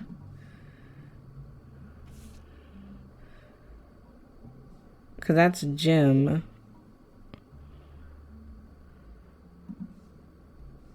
Because there's really no other pictures. We're going to have to use some of these. Like, I don't know who's in this picture. It says Angie and I both wanted to be in the photo since Miracle was in it. Now we know this is Lauren's dad, Clancy.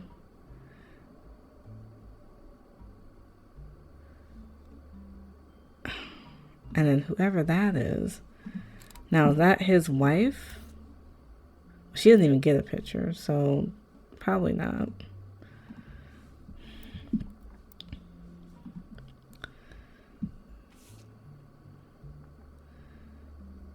They let them pose with Mr. Morton, who was there with Aunt Gwendolyn. That's what's so confusing. Because who's Mr. Morton? We have a lot of Mortons. And then Aunt Gwendolyn, which is Gwendolyn Morton. But it's like...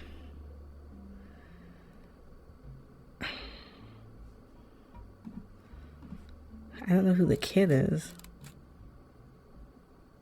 I'm assuming the kid is Miracle. because they're the 5 pieces. So these are the 5 original people. Right? I think that was the understanding that we had from her diary. The 5 pieces are the 5 original children. So if those are the 5 original children, we have Clancy, we have somebody, we have Miracle, who was the baby, right? Because he was like a million years younger than everybody else. And then we have 3 other people. But the problem is, who are the 3 other people? Elias Jr. should be one of them. And then G and M. But that's where it doesn't make sense. Because someone's name has to start with G. For grape, because that was one of the original flavors. There's only so many names that start with a G. We have Gwyneth. But I feel like her last name would be Roottree. Right? I don't know what her career was. But it would make sense that her daughter's name would be Gwen.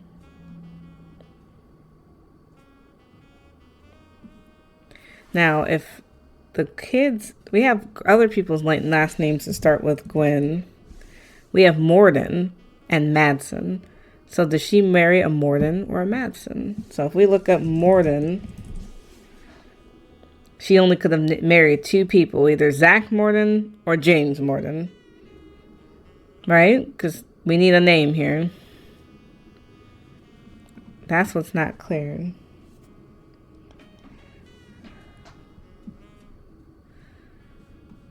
But I'm still missing a name. Even if Gwendolyn Roottree is 1, and then Miracle, and then Clancy...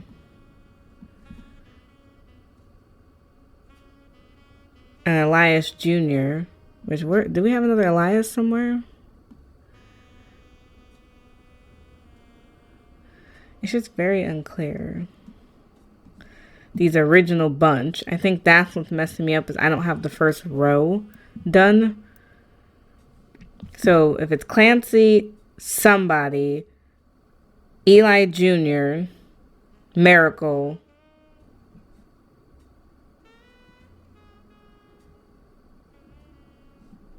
somebody. That's what's not working.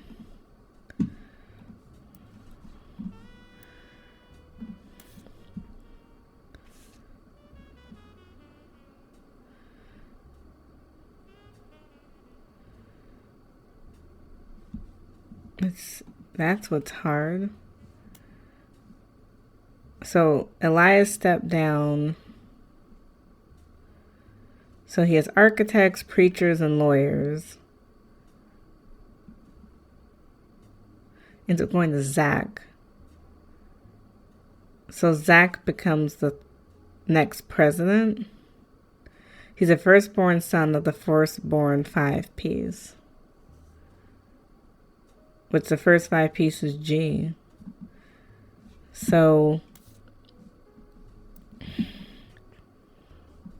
that's why it's unclear. So if, let's say that this is wrong, that her mom is not Gwendolyn. So we're going to just make it unknown. Let's say the mom is still Gwendolyn. And she has Zach.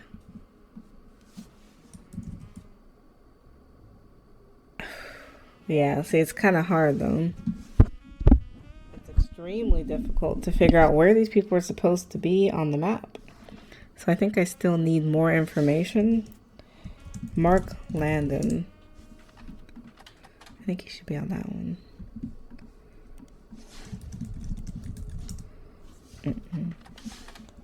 James Morden?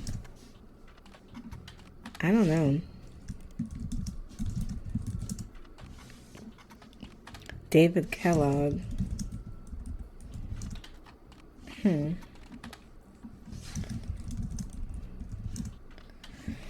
Man. Ernest Madsen?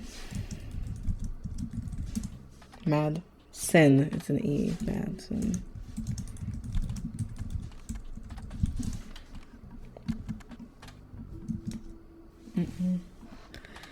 Man.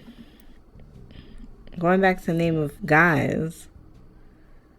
I don't know. We're running out of people's names in general, and it's like, we never looked up Chris Rafferty,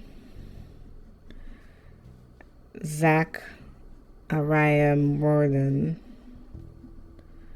We have a lot of Eliases. We have a Robert Roottree. Anyone with the last name Roottree should be easier to look up, I'm thinking.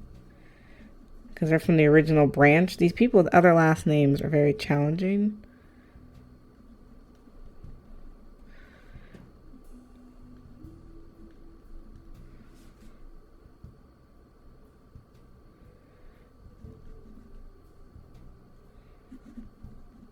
So we only have about 8 names left. And so now I'm really not feeling confident. We're going to have to go back through the ones that have a lot of numbers next to it, because there's something we're not getting from those. They have a lot of clues left. Okay. So Chris Rafferty. Maybe it's Christopher Rafferty.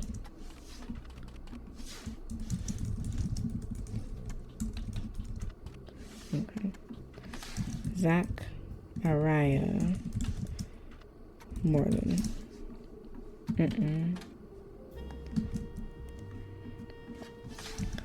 Okay, let's try Robert Roottree. Now he should come up, because I know this man exists.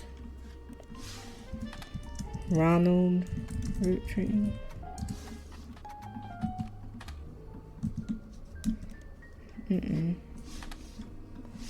Wolf Roottree.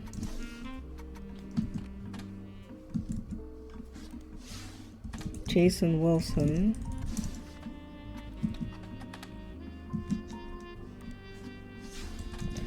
Zach Wilson. I think that's everybody. So now I really don't know. Not doing too hot there. So the first one is, it goes in order. So G is first. So maybe that's what's messing me up. So it's G, E, C, E, M, and M Berry, which is Miracle. So just going to go back to the map, because obviously I'm missing something.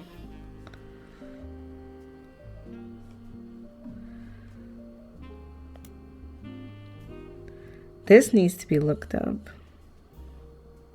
The Sweet History of Candy. Because I think I need to go back through the evidence now, because I'm definitely missing something.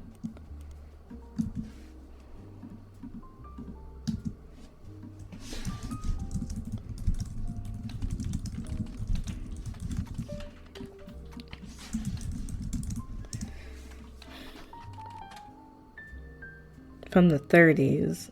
So it had changed. But just looking at the map, it has to go in order. So Gwendolyn has to be first. The next E would have to be Elias Jr. Right? Because it goes in order. Or it's Edward. So it's either Elias or Edward. But I feel like it's... Then CE is Clancy. And then M, which I don't know who that is. But it's a Roottree. All their last names would be Roottree at first. Right? And then Miracle is last. So I'm missing one M.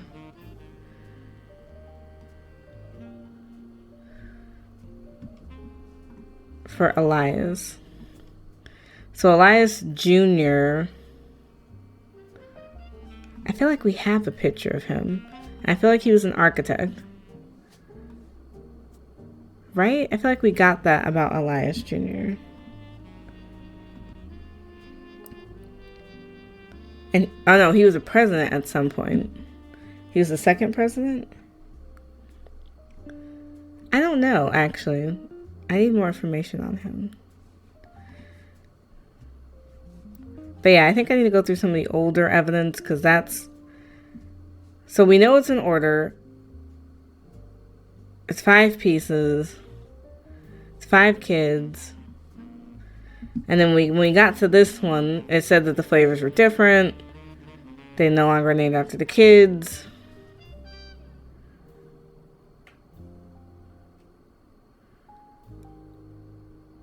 Teen Blast. Let's search that. Can we just search Teen Blast? Okay, so Teen Blast is a magazine aimed at teenage girls. Their website has a section to offer their condolences for the loss of the Roottrees sisters. Their fashion line was also covered by our magazine, and Raina Roottrie appeared on the cover on her 16th birthday. So they gave me a new periodical called Teen Blast. Let's type in 5 pieces. 5 pieces. Okay, I'm going to type in some of these people's names because now I'm like, Zachariah Morden. Some of these younger ones may have been... Raina was on the cover of Teen Blast at 16 and did an interview. Let's go back and grab that. So let me put her on the tree. Where is Raina? We had another picture for her. So we're going to lock that in and then we're going to go back and read it. There's an article about Raina Roottree from 1994. It also mentions TMS and Brother Trouble. In the interview, Raina talks about her inspirations. One important thing I learned from an early age is that dreams are not outside of our grasp. My grandpa was a college professor who taught lectures about history. He always taught me that history is full of people with famous families who wasted their fame and fortune by taking it for granted. Instead, he told me I should go out and use my name to accomplish something. I think he might have practiced that lecture a lot because I have other people in the family that also made the Roottree name famous for things besides candy. His older sister even wrote a book that some of my friends tell me they had to read in school. So Raina's grandpa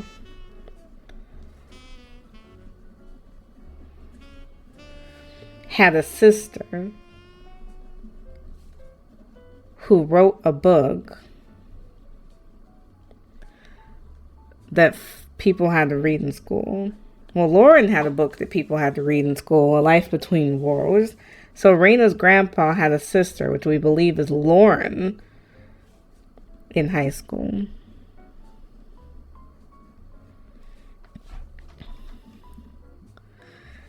Her grandpa was a college professor.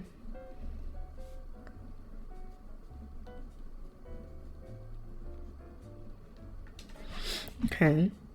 Although my grandpa passed away earlier this year, Grandma Laura tells me he was really proud of what we managed to accomplish.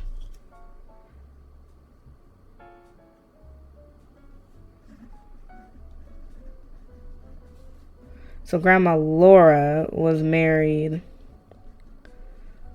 to the grandpa, and he passed away in 1993.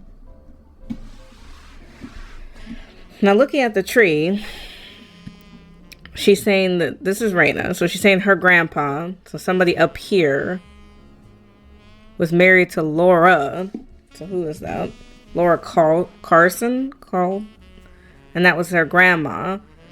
So who did Laura Carson marry? That's going to be important. But her grandpa had a sister who, he was a professor. But man, we don't have anything about him. That sucks. Okay, let's try the younger ones again. Like Gwen might be in here. No. Okay. Jim. Carl. We're trying now. Reaching, I know, but... Okay, Teen Blast has a lot of advertisements for Root clothes. Some of them mention Brenda, but not more often than not. Okay, why don't we try a different angle? Let's try a different angle. Some of the names that I couldn't find earlier were too young for the internet. So let's try Tessa Roottree. Man, I was hoping to find her or not. Bonnie Hudson. Man, I don't know who else to look up. Diamond LaRoe. Kim LaRoe. It has to be a teen. So we need people who are young-ish.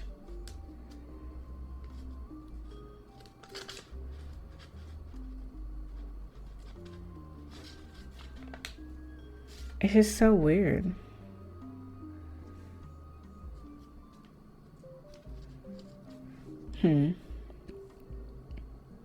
Who else is at the bottom on that family tree? Well, I really only have the girls. I don't have anybody else. But that was helpful. We didn't know that about Teen Blast before. So some of these ones with less clues. Business Watch. We have Ernie Jr. So Carl and his second cousin. Ernie Jr. Is there a clear way to see who his second cousin would be?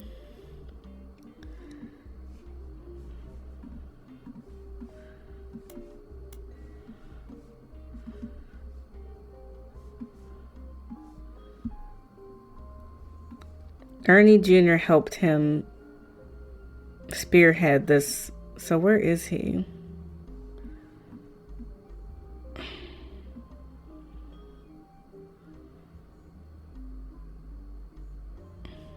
I don't know. What are we counting as a second cousin? Like, how does that go? So your second cousin means your parents are first cousins. So Carl's dad is a... Wait. So a second cousin is a relative to whom you share great-grandparents, meaning your parents are first cousins. So Carl's dad's... There's someone on this middle line here.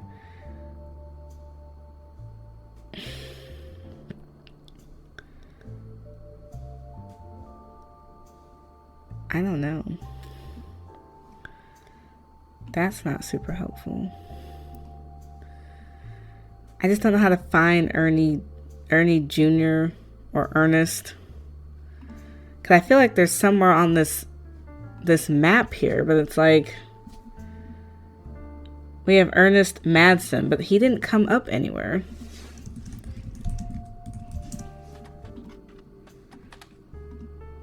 Oh, that's different. He didn't come up the first time.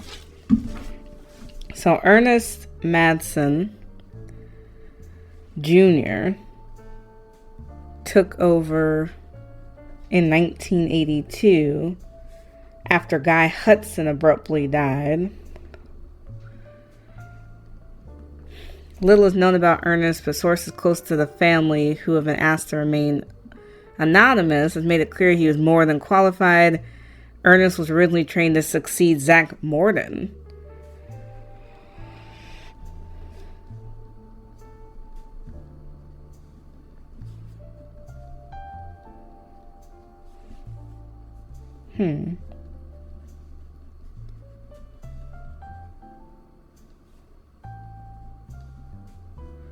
But was passed up for some reason. The last 4 years at the Roottree have been rough. In our attempt to keep the products relevant to a modern audience, some of our decisions have had unintended consequences, from the fancy flavors misstep to the batter up bar. We don't know about that. Batter up bar. We've taken a bit of a tumble in the public eye, but Mr. Madsen's committing us to getting us back on track. Let's try Zach Morden. In 1959, there's a small blurb about Zach Morden, son of James and Gwendolyn Morden. Okay, so Zach Morden. son of James and Gwendolyn Morton, and grandson of Elias Roottree. He inherited the company in 1959. So just looking at the chart again, did I put Gwendolyn Morton anywhere? If he's a grandson, he's only on the second line somewhere. So if we're saying it's Gwendolyn Roottree married a Morton, right? Then this would be one of her kids, Zach Morton. I guess I'm not sure.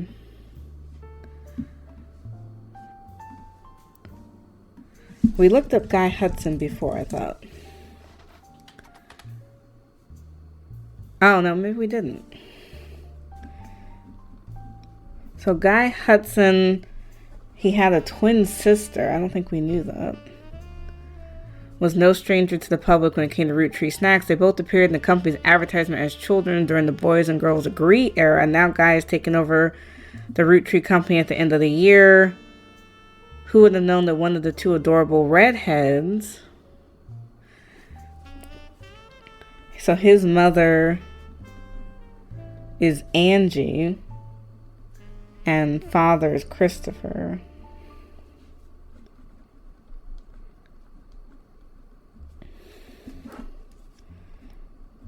Guy's uncle is Zach.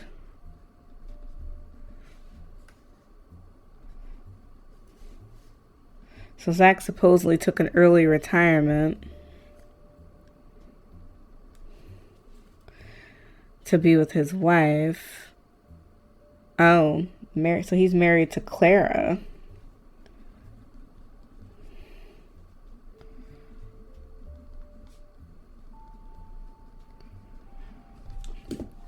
So Guy's uncle was president before him, and Guy is somewhere on this chart. That's interesting. I don't think, did we type in Zach? Oh, we did just do Zach Morton. Who else ran the business? Maybe that would be, let's see, Tessa Roottree. Because she owns a business, doesn't she? Miracle Roottree. Because he owned a business also. Okay.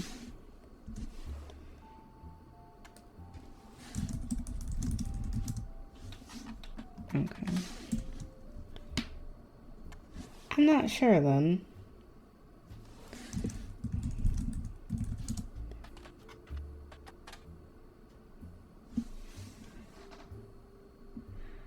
We need to look up the batter up bar.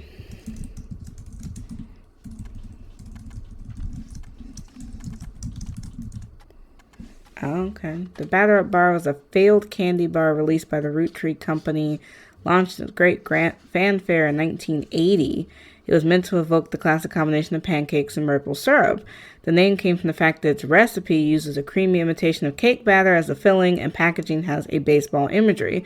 Consumers loved the taste, and the candy launched to stellar reviews, but after a little less than a month on the shelf, it was discovered that the filling on the unopened bars started to separate and developed an off-putting texture described as powdery chunks floating in oily goop.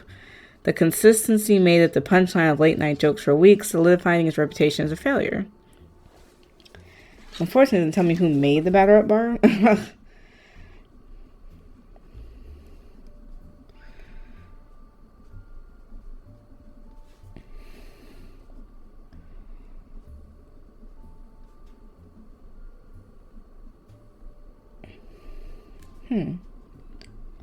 Kind of took me down a rabbit's hole, but it wasn't necessarily terrible.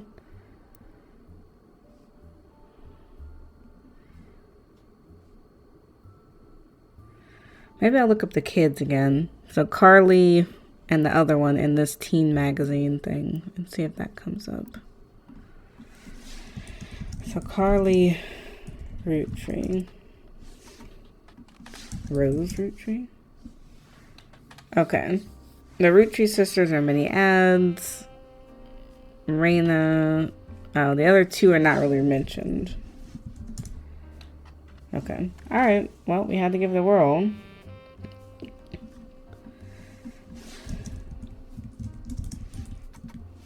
Motors. Okay.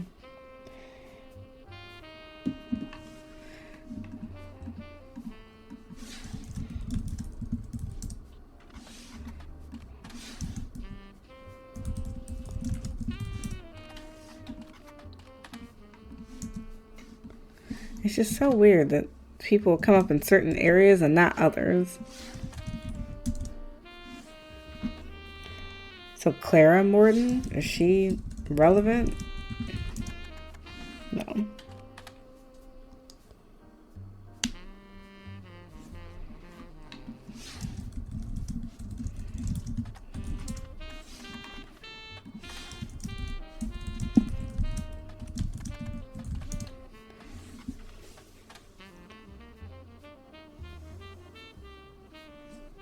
I don't know. I'm still missing something.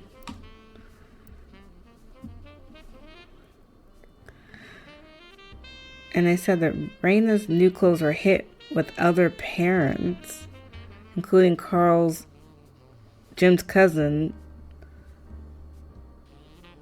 who had a daughter the same age. It's just like, who was his daughter? He had a daughter the same age as Raina.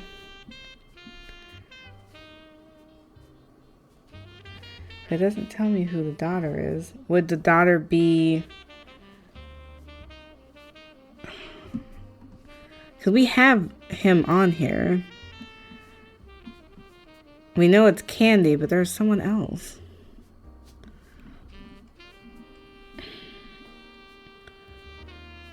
I don't know.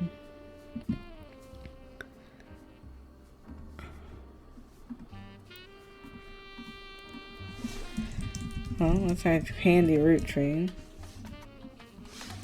Wolf Roottree. So none of the younger ones are in here. TMS. He may be relevant. So Tommy Mark Sheridan appeared on the cover of Teen Blast a record 38 times, including 3 back-to-back months during the height of brother trouble and issues. He wasn't on the cover. He was still mentioned quite often. You can read every word of every article, and besides the fact that he married to Raina, only one thing remains relevant. A gossip section from 1996, about 8 months before their marriage, is called "Is TMS Dating a Roottree?" It says in a recent autograph signing, TMS told a Teen Blast reporter that he met a girl at a party in Malibu. Apparently, the cast of The Brother Trouble gets together at Penelope's house once a year, and this time TMS found love. The mega hottie had this to say: "She's incredible. She came to the party to meet me specifically, and I'm glad she did. She said she had a crush on me when she was younger. I told her I have a crush on her from her posters now." When TMS reporter asked who Lucky Girl was, he refused to spill, but we did some digging. One of the creators of Brother Trouble, Ron, married Penelope. That's interesting. So, Ron is a distant relative of the Roottrees sisters and married Penelope.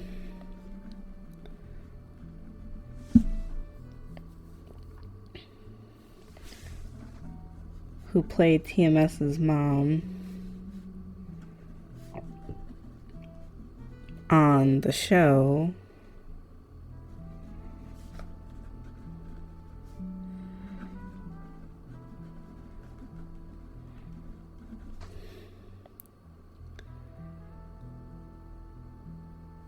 Ron created the show. So Ron is somehow related to this. So that's interesting. Now we have a Ron. A Ronald Roottree. Maybe we'll type him in. How about Ron Roottree?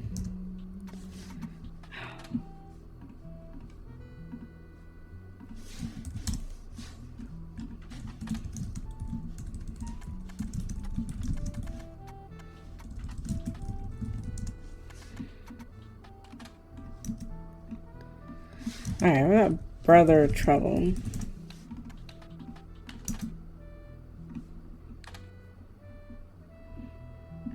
Now, who's Penelope? Because maybe she is helpful in some way. Penelope Tessa Green was the wife. And he's a distant cousin. So he's on this line somewhere too.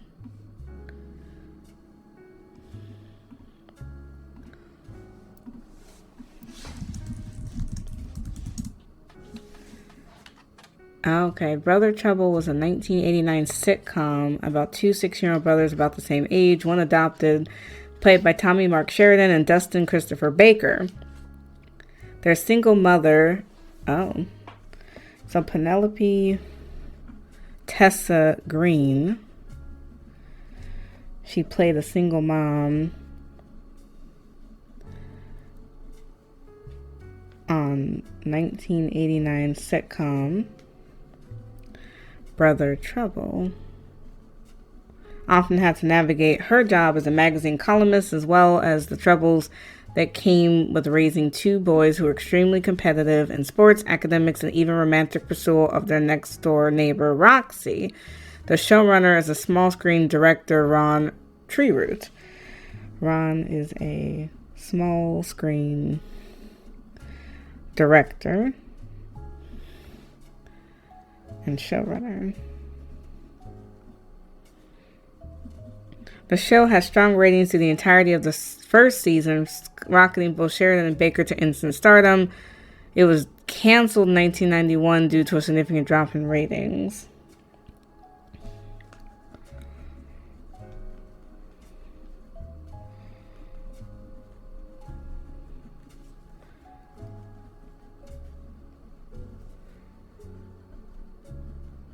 Okay, so I kind of want to look up Dustin Christopher Baker because he seems important. Possibly.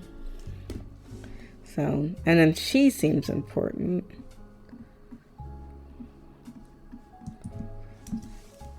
Oh, so see, we finally got someone. So, she's a retired comedian.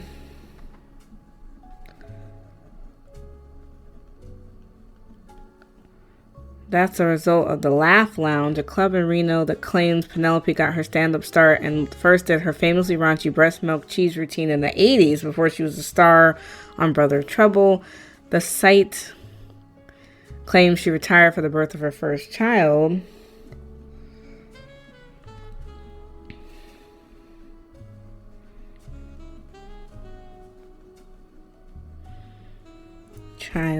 But still makes yearly appearances for fundraisers, doing more family-friendly material.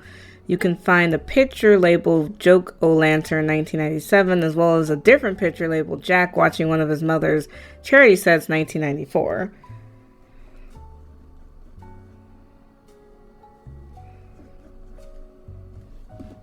Okay, let's go look at those. Come off of this for a second. So this is Penelope, and this is Jack. The Laugh Lounge may be relevant.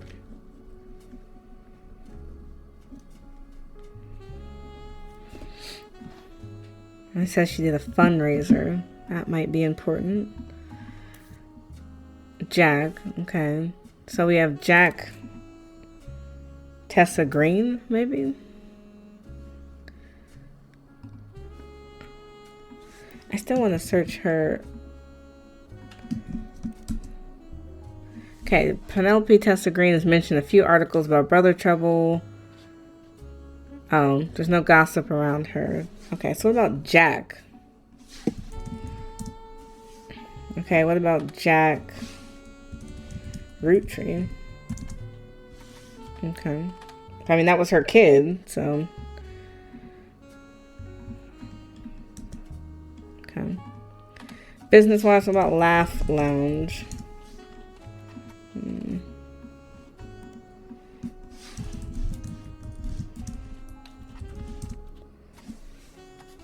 Okay, so nothing new there. Dustin Christopher Baker. Okay, so, oh, he's not associated with the Roottrees. Okay, well, never mind then.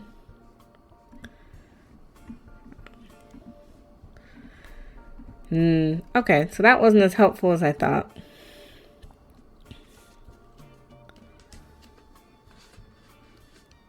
Maybe Roottree mechanics? Because I'm like...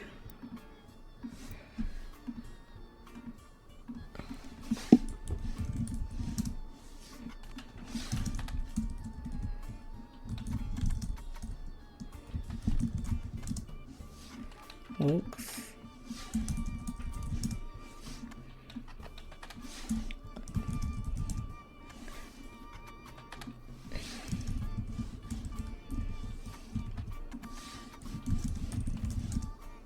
I know, because it's like, that was a really weird one to not give us anything else on that.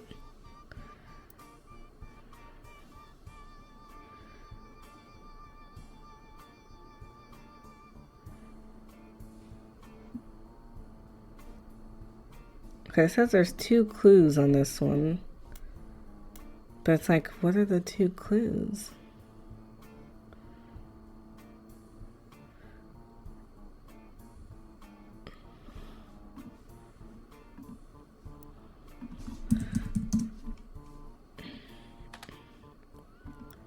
Can we call the fixers?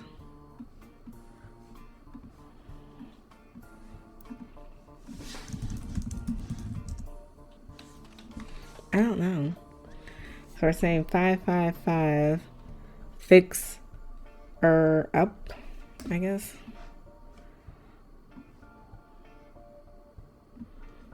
Can we search that? It doesn't come up as anything though.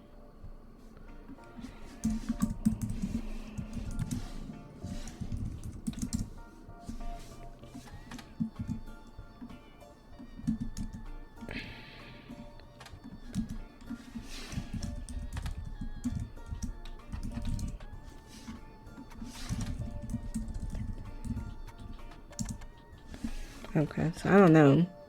There's something else I'm supposed to learn from that, but I'm not sure.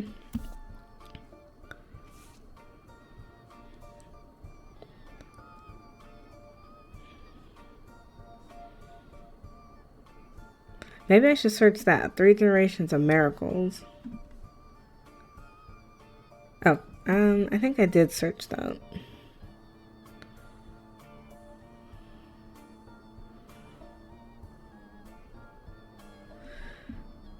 The Miracle Network. Maybe they're relevant? No. Teen Blast?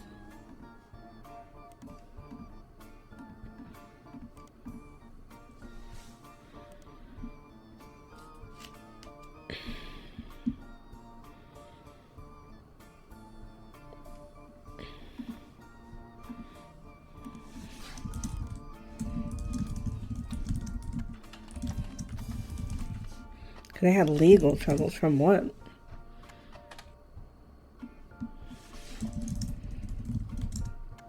No, okay.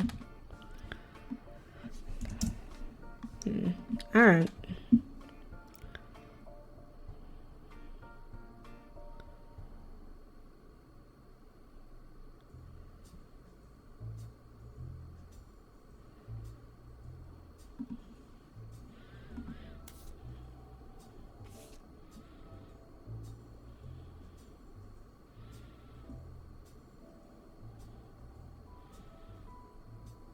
I guess I can look at the consoles. Cause I still feel like I'm missing something.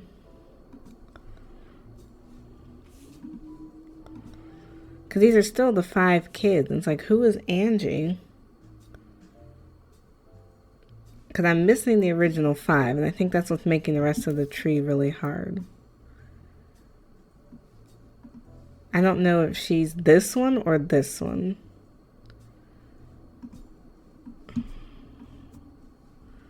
Because whoever this one is probably her mom. I just feel like her mom has to be a G.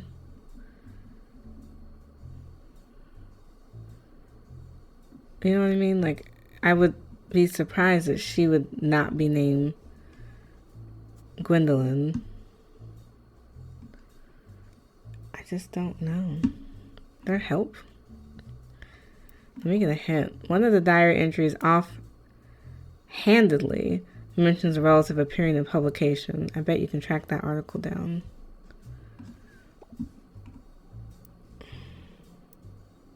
Well, these are the diary entries.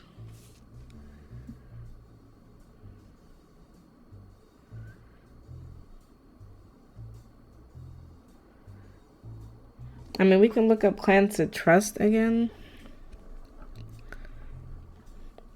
Pop in quotes. You know, head lawyer. I don't know. Costels.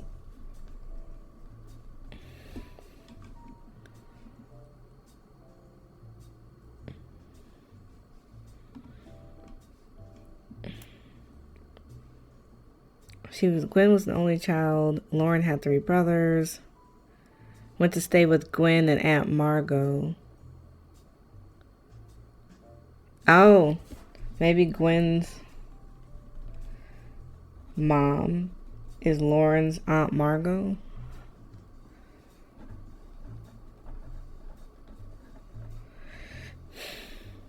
I even tried to dye my hair blonde to fit in with the 2 of them. So Gwen and Aunt Margot have blonde hair.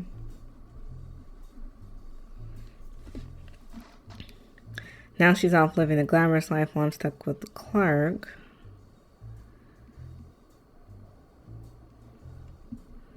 First one to be anything other than a housewife. Okay, so her name is Margot Light. She was a housewife. Oh, I'm so glad that helped me move down this tree, because I feel like I was stuck on this forever.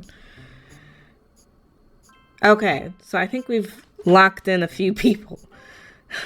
Thank goodness, because we needed to lock in. I need to go back through the list, I think, and see what names haven't been filled in, if that makes sense.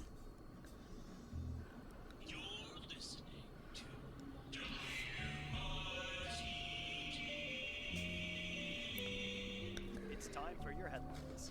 Once an hour, every hour, on the 45. It's a bizarre development to an already tragic tale. In the wake of the accident that took his life, some of Carl Roottree's belongings have apparently gone missing. Most notably, a framed photo of the Roottree family from the mid-1970s that Carl had on his office wall. We interviewed a local psychologist about who would do such a thing and why. For that article, search online for WRTD News. Again, that's WRTD. That's weird. I want to go back, though, with the information that I have. So, I don't know who Margot married, but she definitely married somebody.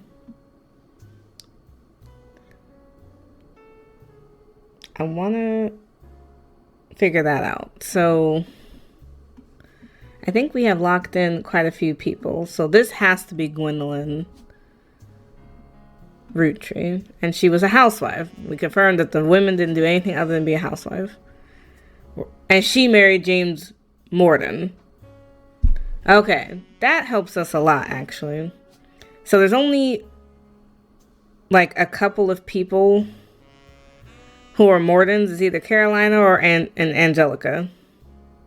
That's it. So we can only go so far with these people, because it's like we are finally getting some progress.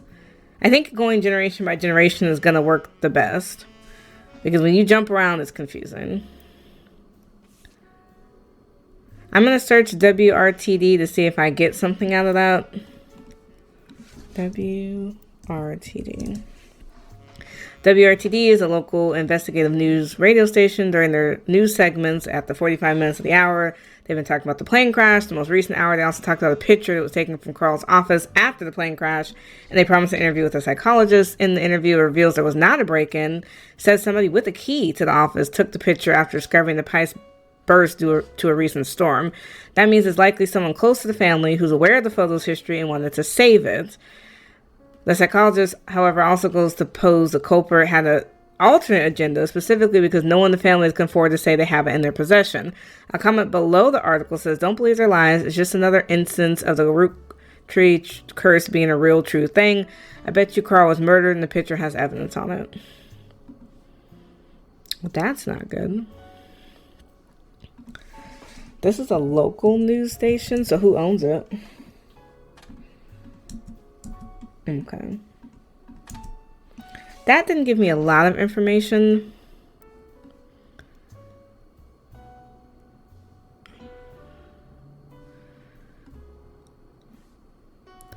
But yeah, to go through the list and figure out who's who, I think would be helpful. But I think I'm going to cut this video off here because it's been going on for a while. We're at 15 out of 18 for people on this list. And it's super hard to know where to go from here. Except for there's apparently a ton of clues in these diary entries. William Bill Williams seems really important.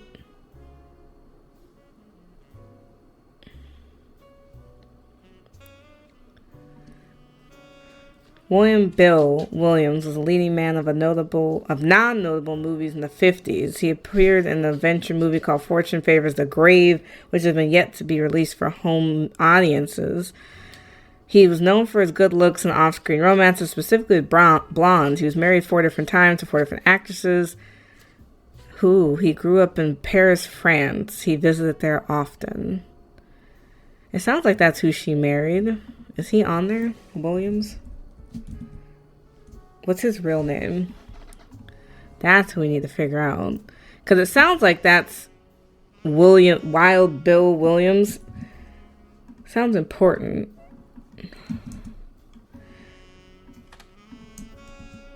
Man.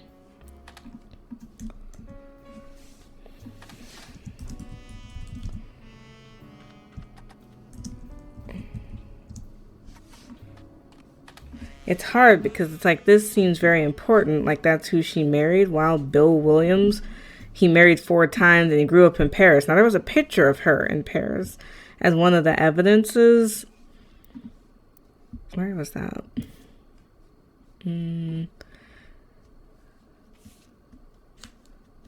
Right, like she was visiting the boys. But that's what I can't place. Is one is married and one isn't. But she has 2 kids. And it's like, man. Would their last name be Williams? It sounds like that's not really his last name, though. So, maybe not. But we know Wild Bill Williams. How would I find his real name? Fortune Favors the Grave.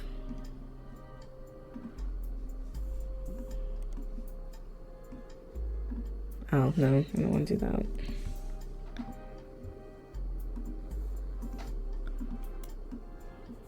I don't want to keep this note thing open.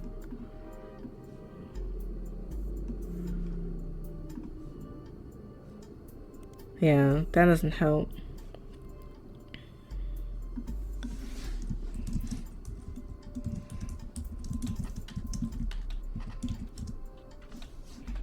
How about Gwen?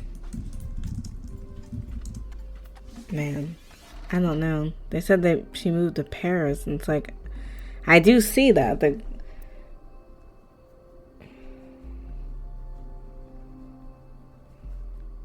He visited Paris with the two boys. But that's not super helpful.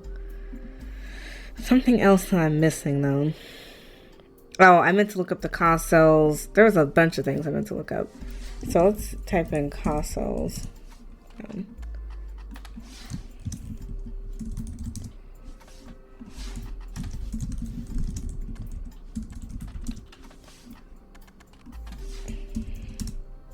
Okay, so that's not getting me anywhere.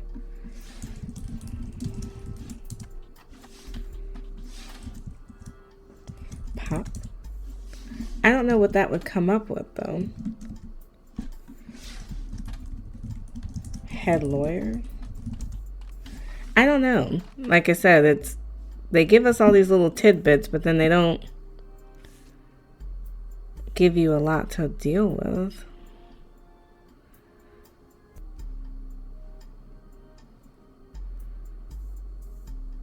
Was Harrison Lane anything of importance?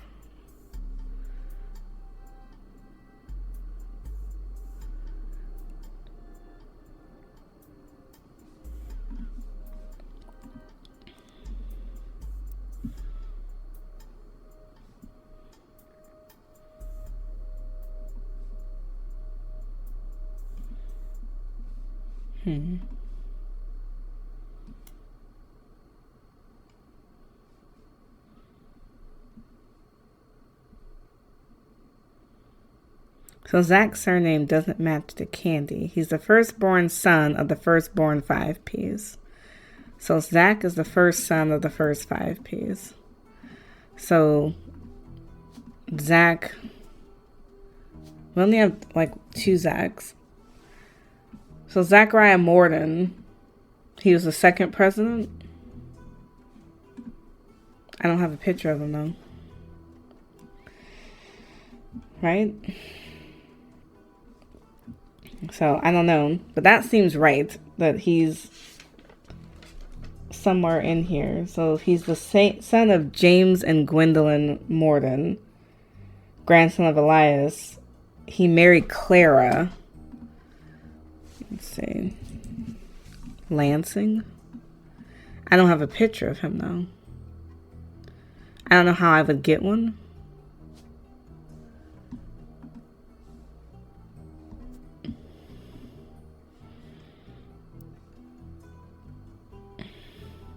I asked Clancy if it ever came up to a woman. Angie's older than Zach, and I'm the oldest of us all, but he just laughed. Who is Angie?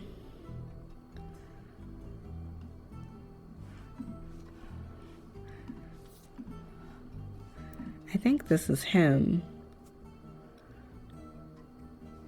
Because I keep hearing about Angie. So if you type in Angela and Joe, right?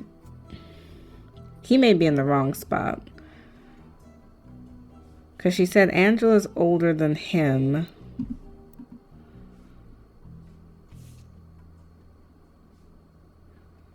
And she's older than both of them. Is she on the same line as them? She is. So I think Zach needs to be in this spot. So we're going to put Angela over here. We're going to put Clara in this spot. Wait, but I thought he was the firstborn son of the first.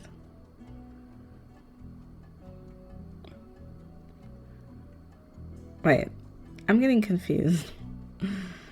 So, Zach is the firstborn son of the firstborn 5Ps. So, he has to be in this spot. With Clara. And then this has to be in. But I can't figure out who she is. So that's weird. Okay. I did get more out of this.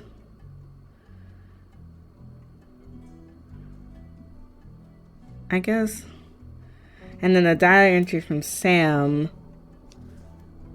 Elias had given in to his wife and announced that Sam... Gwyneth had been pushing for Sam for quite some time.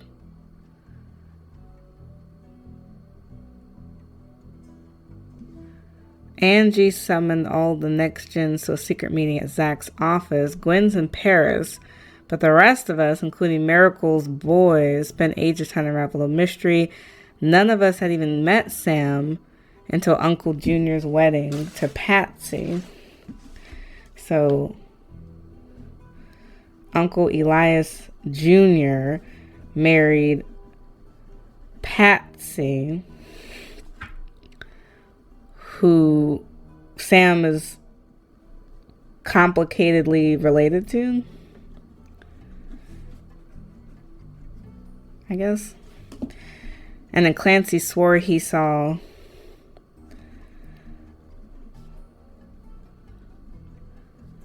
Miracle's youngest. So Eli is Miracle's youngest.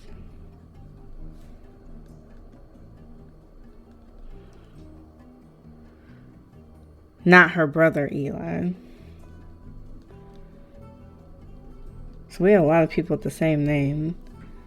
Swore he saw Sam working alongside farmhands E.C. and John on Old Anderson Farm. And all three are on the books. Okay.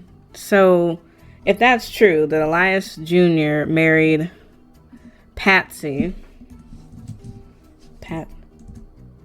Oh, see, now it's going to get funky because it's going to either be Patricia Christensen or Patricia Jones.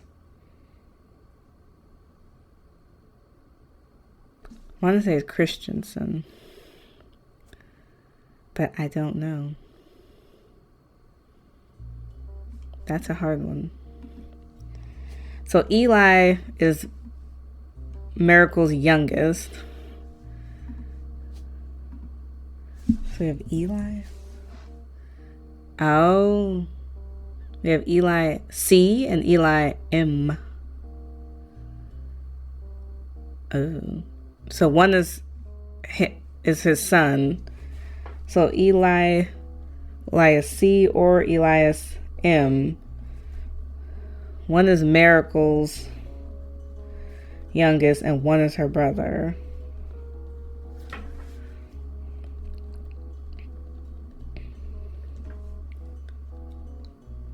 So I don't know. We're in a bad spot with that.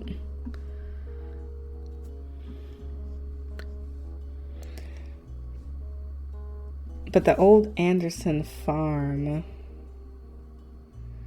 he married Patsy, but it doesn't say who. We're going to have to look him up again.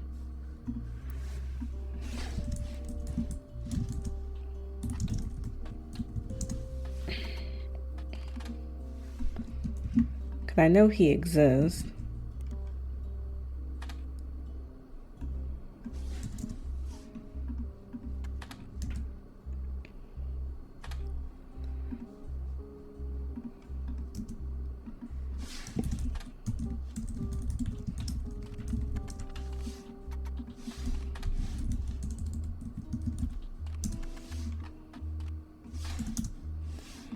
Okay. We need to look up Anderson Farm, because that seems to be important. So the Butler County Times has had consistent ads for tours and demonstrations at the first Anderson Maple Farm. So first Anderson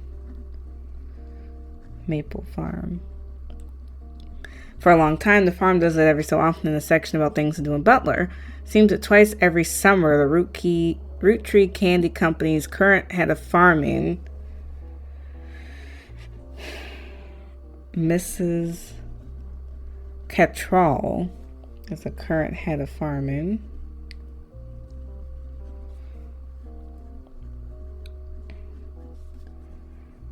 Returns to the county 2 times a summer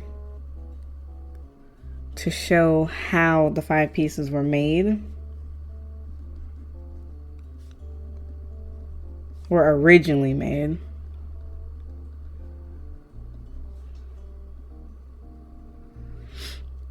There's quite a lot to attend and sell every time. Butler County recommends getting tickets when they go on sale. No other relevant information. The farm offers discounts on Tuesdays.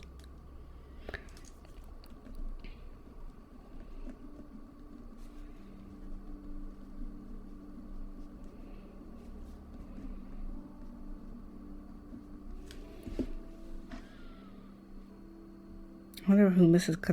Catal is. Oh, that doesn't help. So E.C. and John used to work at the old Anderson farm. Maybe that's her brother, is E.C.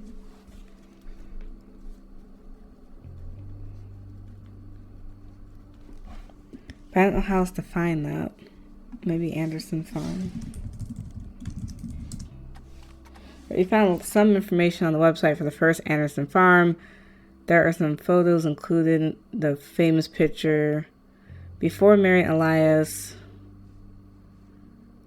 That doesn't help.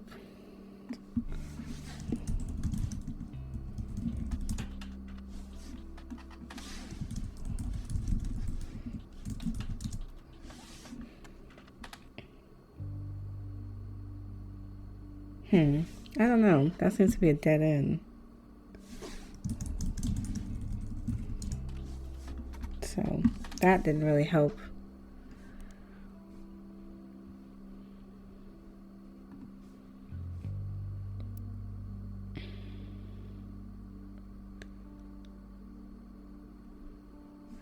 Yeah, it's like Sam who?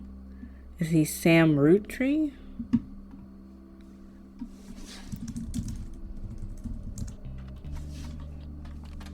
Doesn't seem like it.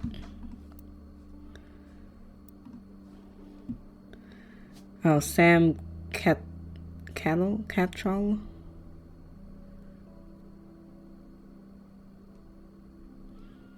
I need another hint, it seems like. A comment is in the Life Between Wars complaints. Which one is that one?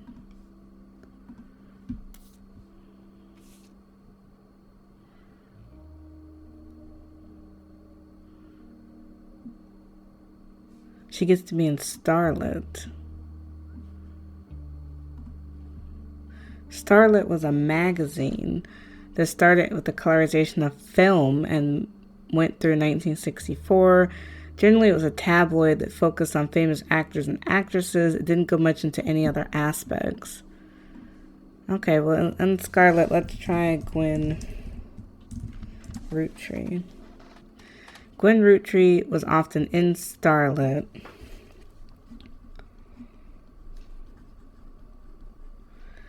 Most mentions at around that time were from her divorce with Wild Bill Williams.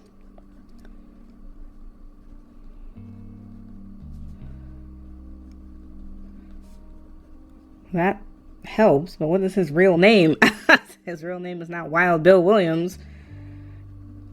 But I figured there was a connection there. In 1958, they got divorced. The gossip was speculative and full of tabloid steroids. It was also focused on when she announced her divorce, she was pregnant again. Others mentioned it was a rumor that Wild Bill had the multiple affairs, which left her heartbroken. There's also an interview from her in the 1957 where she asked about her last name. She said, "The power of a name is undeniable. My grandfather constantly preached the importance of family names and honoring them. My father decided to bless me with a famous name. There's nothing wrong with Cornwall." Gwen's father's last name was Cornwall, but he took the mother's last name to make her famous. But father took mother's last name.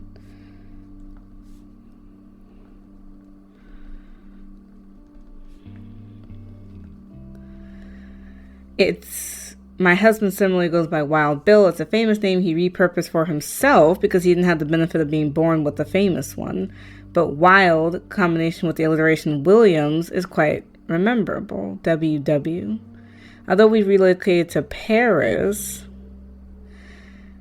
I know your readers love to keep up with my husband, so consider this a Scarlet exclusive about both of us. Wild Bill and I have a child on the way, and we're sticking with Roottree for the last name. So Gwen's child's last name is Roottree. Not Williams. And we're also planning on leading into alliteration.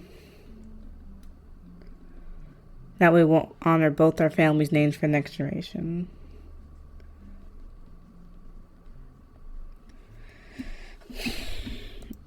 That gives me something to think about. So Gwen is over here. She said they had a kid together, but they split up. So for Wild Bill, I still don't know who he's supposed to be. Unless she married someone after that. Because that doesn't make any sense. Now, for her kids, they said the Roottree, their last name is still... I guess their names will be Robert Roottree and Reynolds Roottree because it sticks to the alliteration. Maybe RR.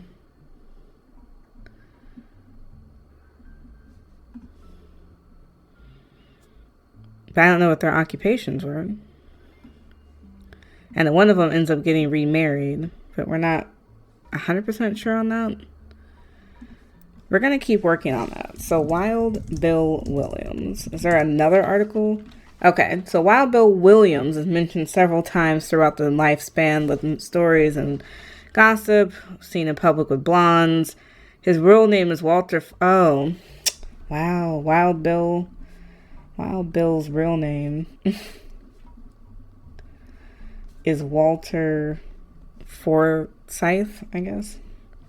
In the second interview, although he doesn't mention her by name, you can determine from the context that he's talking about Gwen Roottree. And apologies to all the ladies I'm actually taken. Earlier this year, I did a friend a favor. He was directing a war movie, and I asked me to play a small part. Wouldn't you know it, the son of a bitch cut me from the picture. I'm just ribbing. It isn't his fault. Apparently, the studio didn't want to pay for a star of my caliber. I got the last laugh, though. I met someone. She spent most of the film crying. She was playing a soldier's wife. But even through the tears, she was incredible. I know I have a reputation, but I only have eyes for her. Yeah, it's definitely Gwen. Ironically, the third is the rumor that his divorce from Gwen was due to multiple affairs, including one with another actress. An American reader on vacation in Paris claimed she overheard Wild Bill and Gwen arguing in public while she was holding a baby and visibly pregnant. Not long after, Gwen announced she was divorcing Wild Bill and that she was pregnant again, giving this rumor credibility. Okay, let's do Robert Roottree. Man, I need somebody who's a starlet that's old. What about Jim Roottree? What about Kim LaRoe? Man, I'm trying to figure out. There's some other pieces I'm still missing.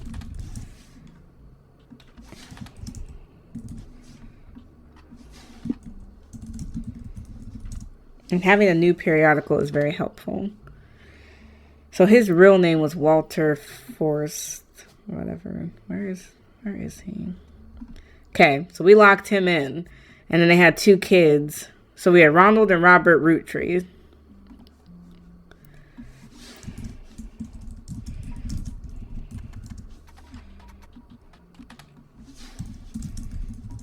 Okay. Not helpful on that. Probably because they never lived here. They lived in Paris. Maybe that was it.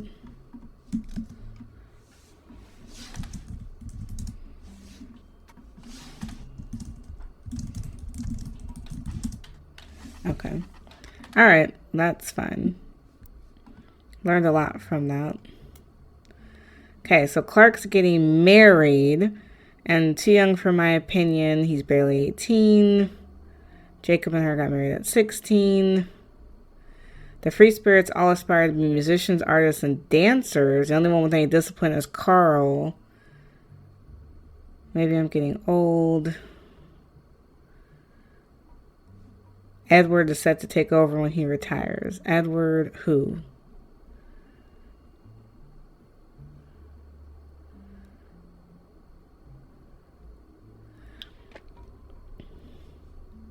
Gwen is Gwen. Zach not doing too bad as president, and his sister seems to be doing a good job raising her twins. Where did I put Zach on here?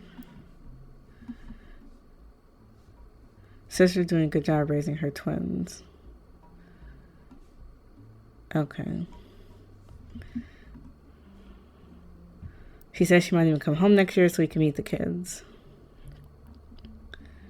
So the free spirits are Clark's age group. Is there a picture of the free spirits? We have a lot of group photos.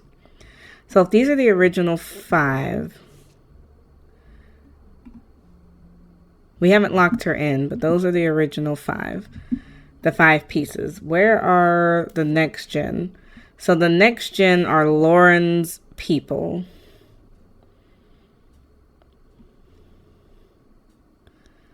That's what makes it so confusing. Gwen's not in the picture. Miracle's in the picture. Oh, but he's a 5-piece. Let's see if we can lock him in. Because he looks old even in the picture. Where is Miracle? That sounds like it's him. Because, yeah, figuring out who's in these different pictures would make a difference, I guess. I wanted Eli to stand all the way to the left, but I was outvoted by my brothers. They insisted the 4 of us stand in the middle.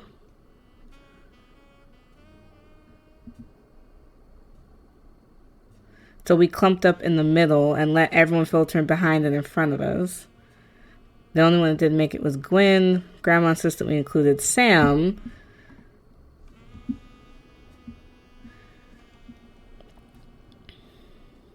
I don't know. Is that Sam?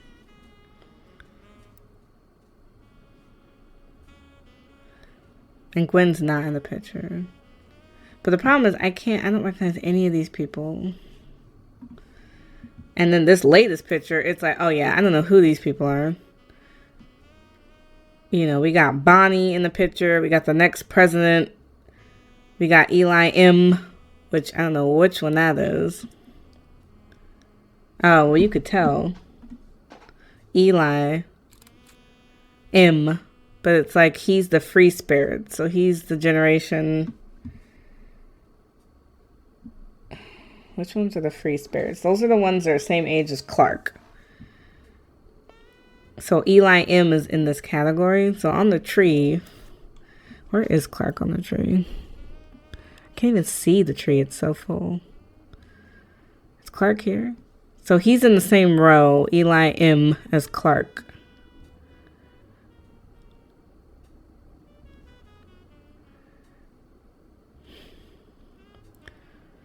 So Eli is Miracle's youngest.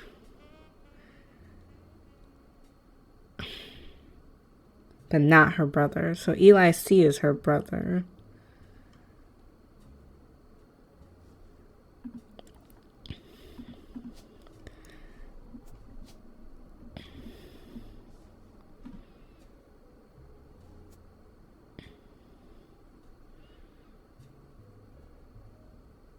Maybe. And then Eli M is the other one.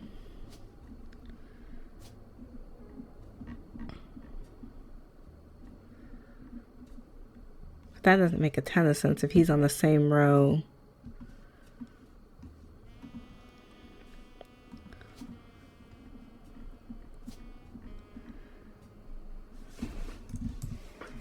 I guess. I don't know. That may not make sense, actually. It's so hard to tell from the picture. In childish print writing, it says November. Carl's the teen in the middle. Is that what we're saying? So if Carl's the teen in the middle... Which that actually kind of looks like him.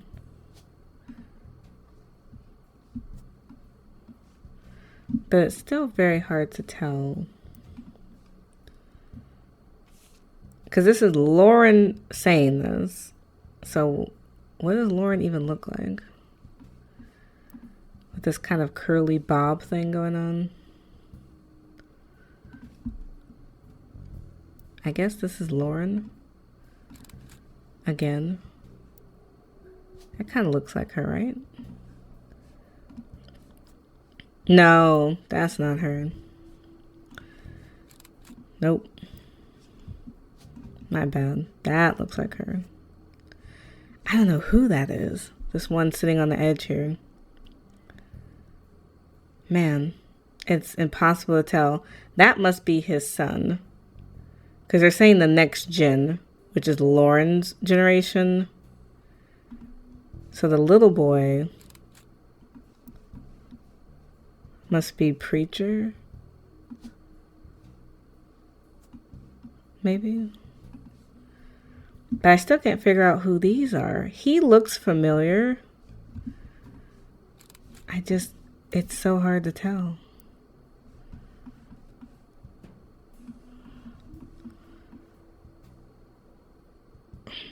Yeah, it's like impossible.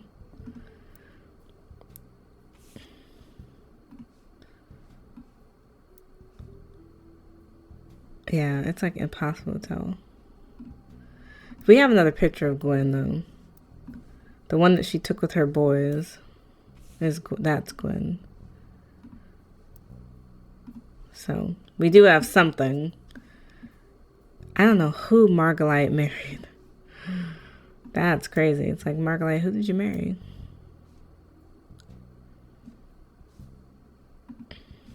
How come we can't find her anywhere either? As popular as she is, we can't find you.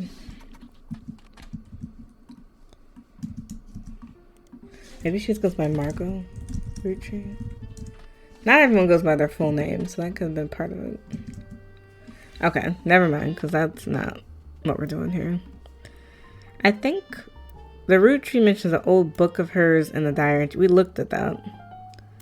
The first novel is a Roottree before Rose Clark. Oh, there's specific books. Oh, okay. That might actually provide some context then, because I'm over here thinking it's like one big book. She wrote a series of books. Is that what we're saying?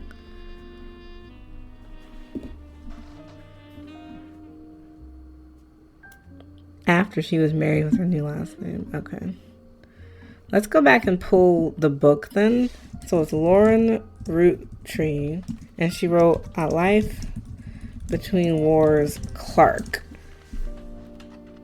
Oh, no, see, it's not multiple books. Right, we have that. So Clark is part of her situation, I guess.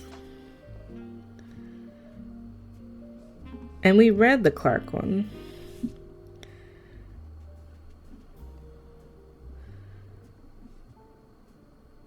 I don't know who Edward is, though. We can look Swashbuckle My Heart.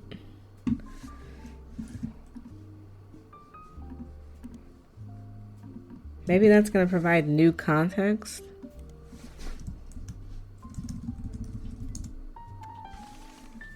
X marks the spot.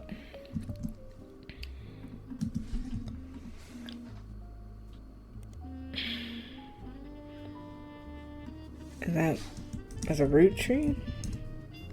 Oh, okay. Wait, so she posted multiple books. So under Lauren Roottree, she wrote a book called X marks the spot in 1974. According to the back of the book, this is a buried treasure by Lauren Roottree and from the author of the Court series. It also says keep an eye out for Lauren Roottree's next book, revisiting the diary 10 years later. Oh, so she wrote a ton of books then. This chick was not playing about these books. And she wrote it in 1975. Let's try that again. Revisiting the diary 10 years later. Oh my God, look at this. Okay. We got a ton from that. It was a version of the diary released in 1975. Unlike the original diary, it contains no pictures, but many new passages that reflect on her thoughts 10 years later. One major event has changed: the death of Elias. Okay, so at least we're finally getting somewhere with that, because I feel like we were stuck. Like, that was just driving me nuts. But I do think I'm going to stop it here, though, because this is coming up on like 3 hours. So I'm not going to get into the 5 new pieces of evidence just yet. But let me know in the comments below, how far along are you getting in this? Because I know I was stuck for like 30 minutes there. But it still keeps me very much interested.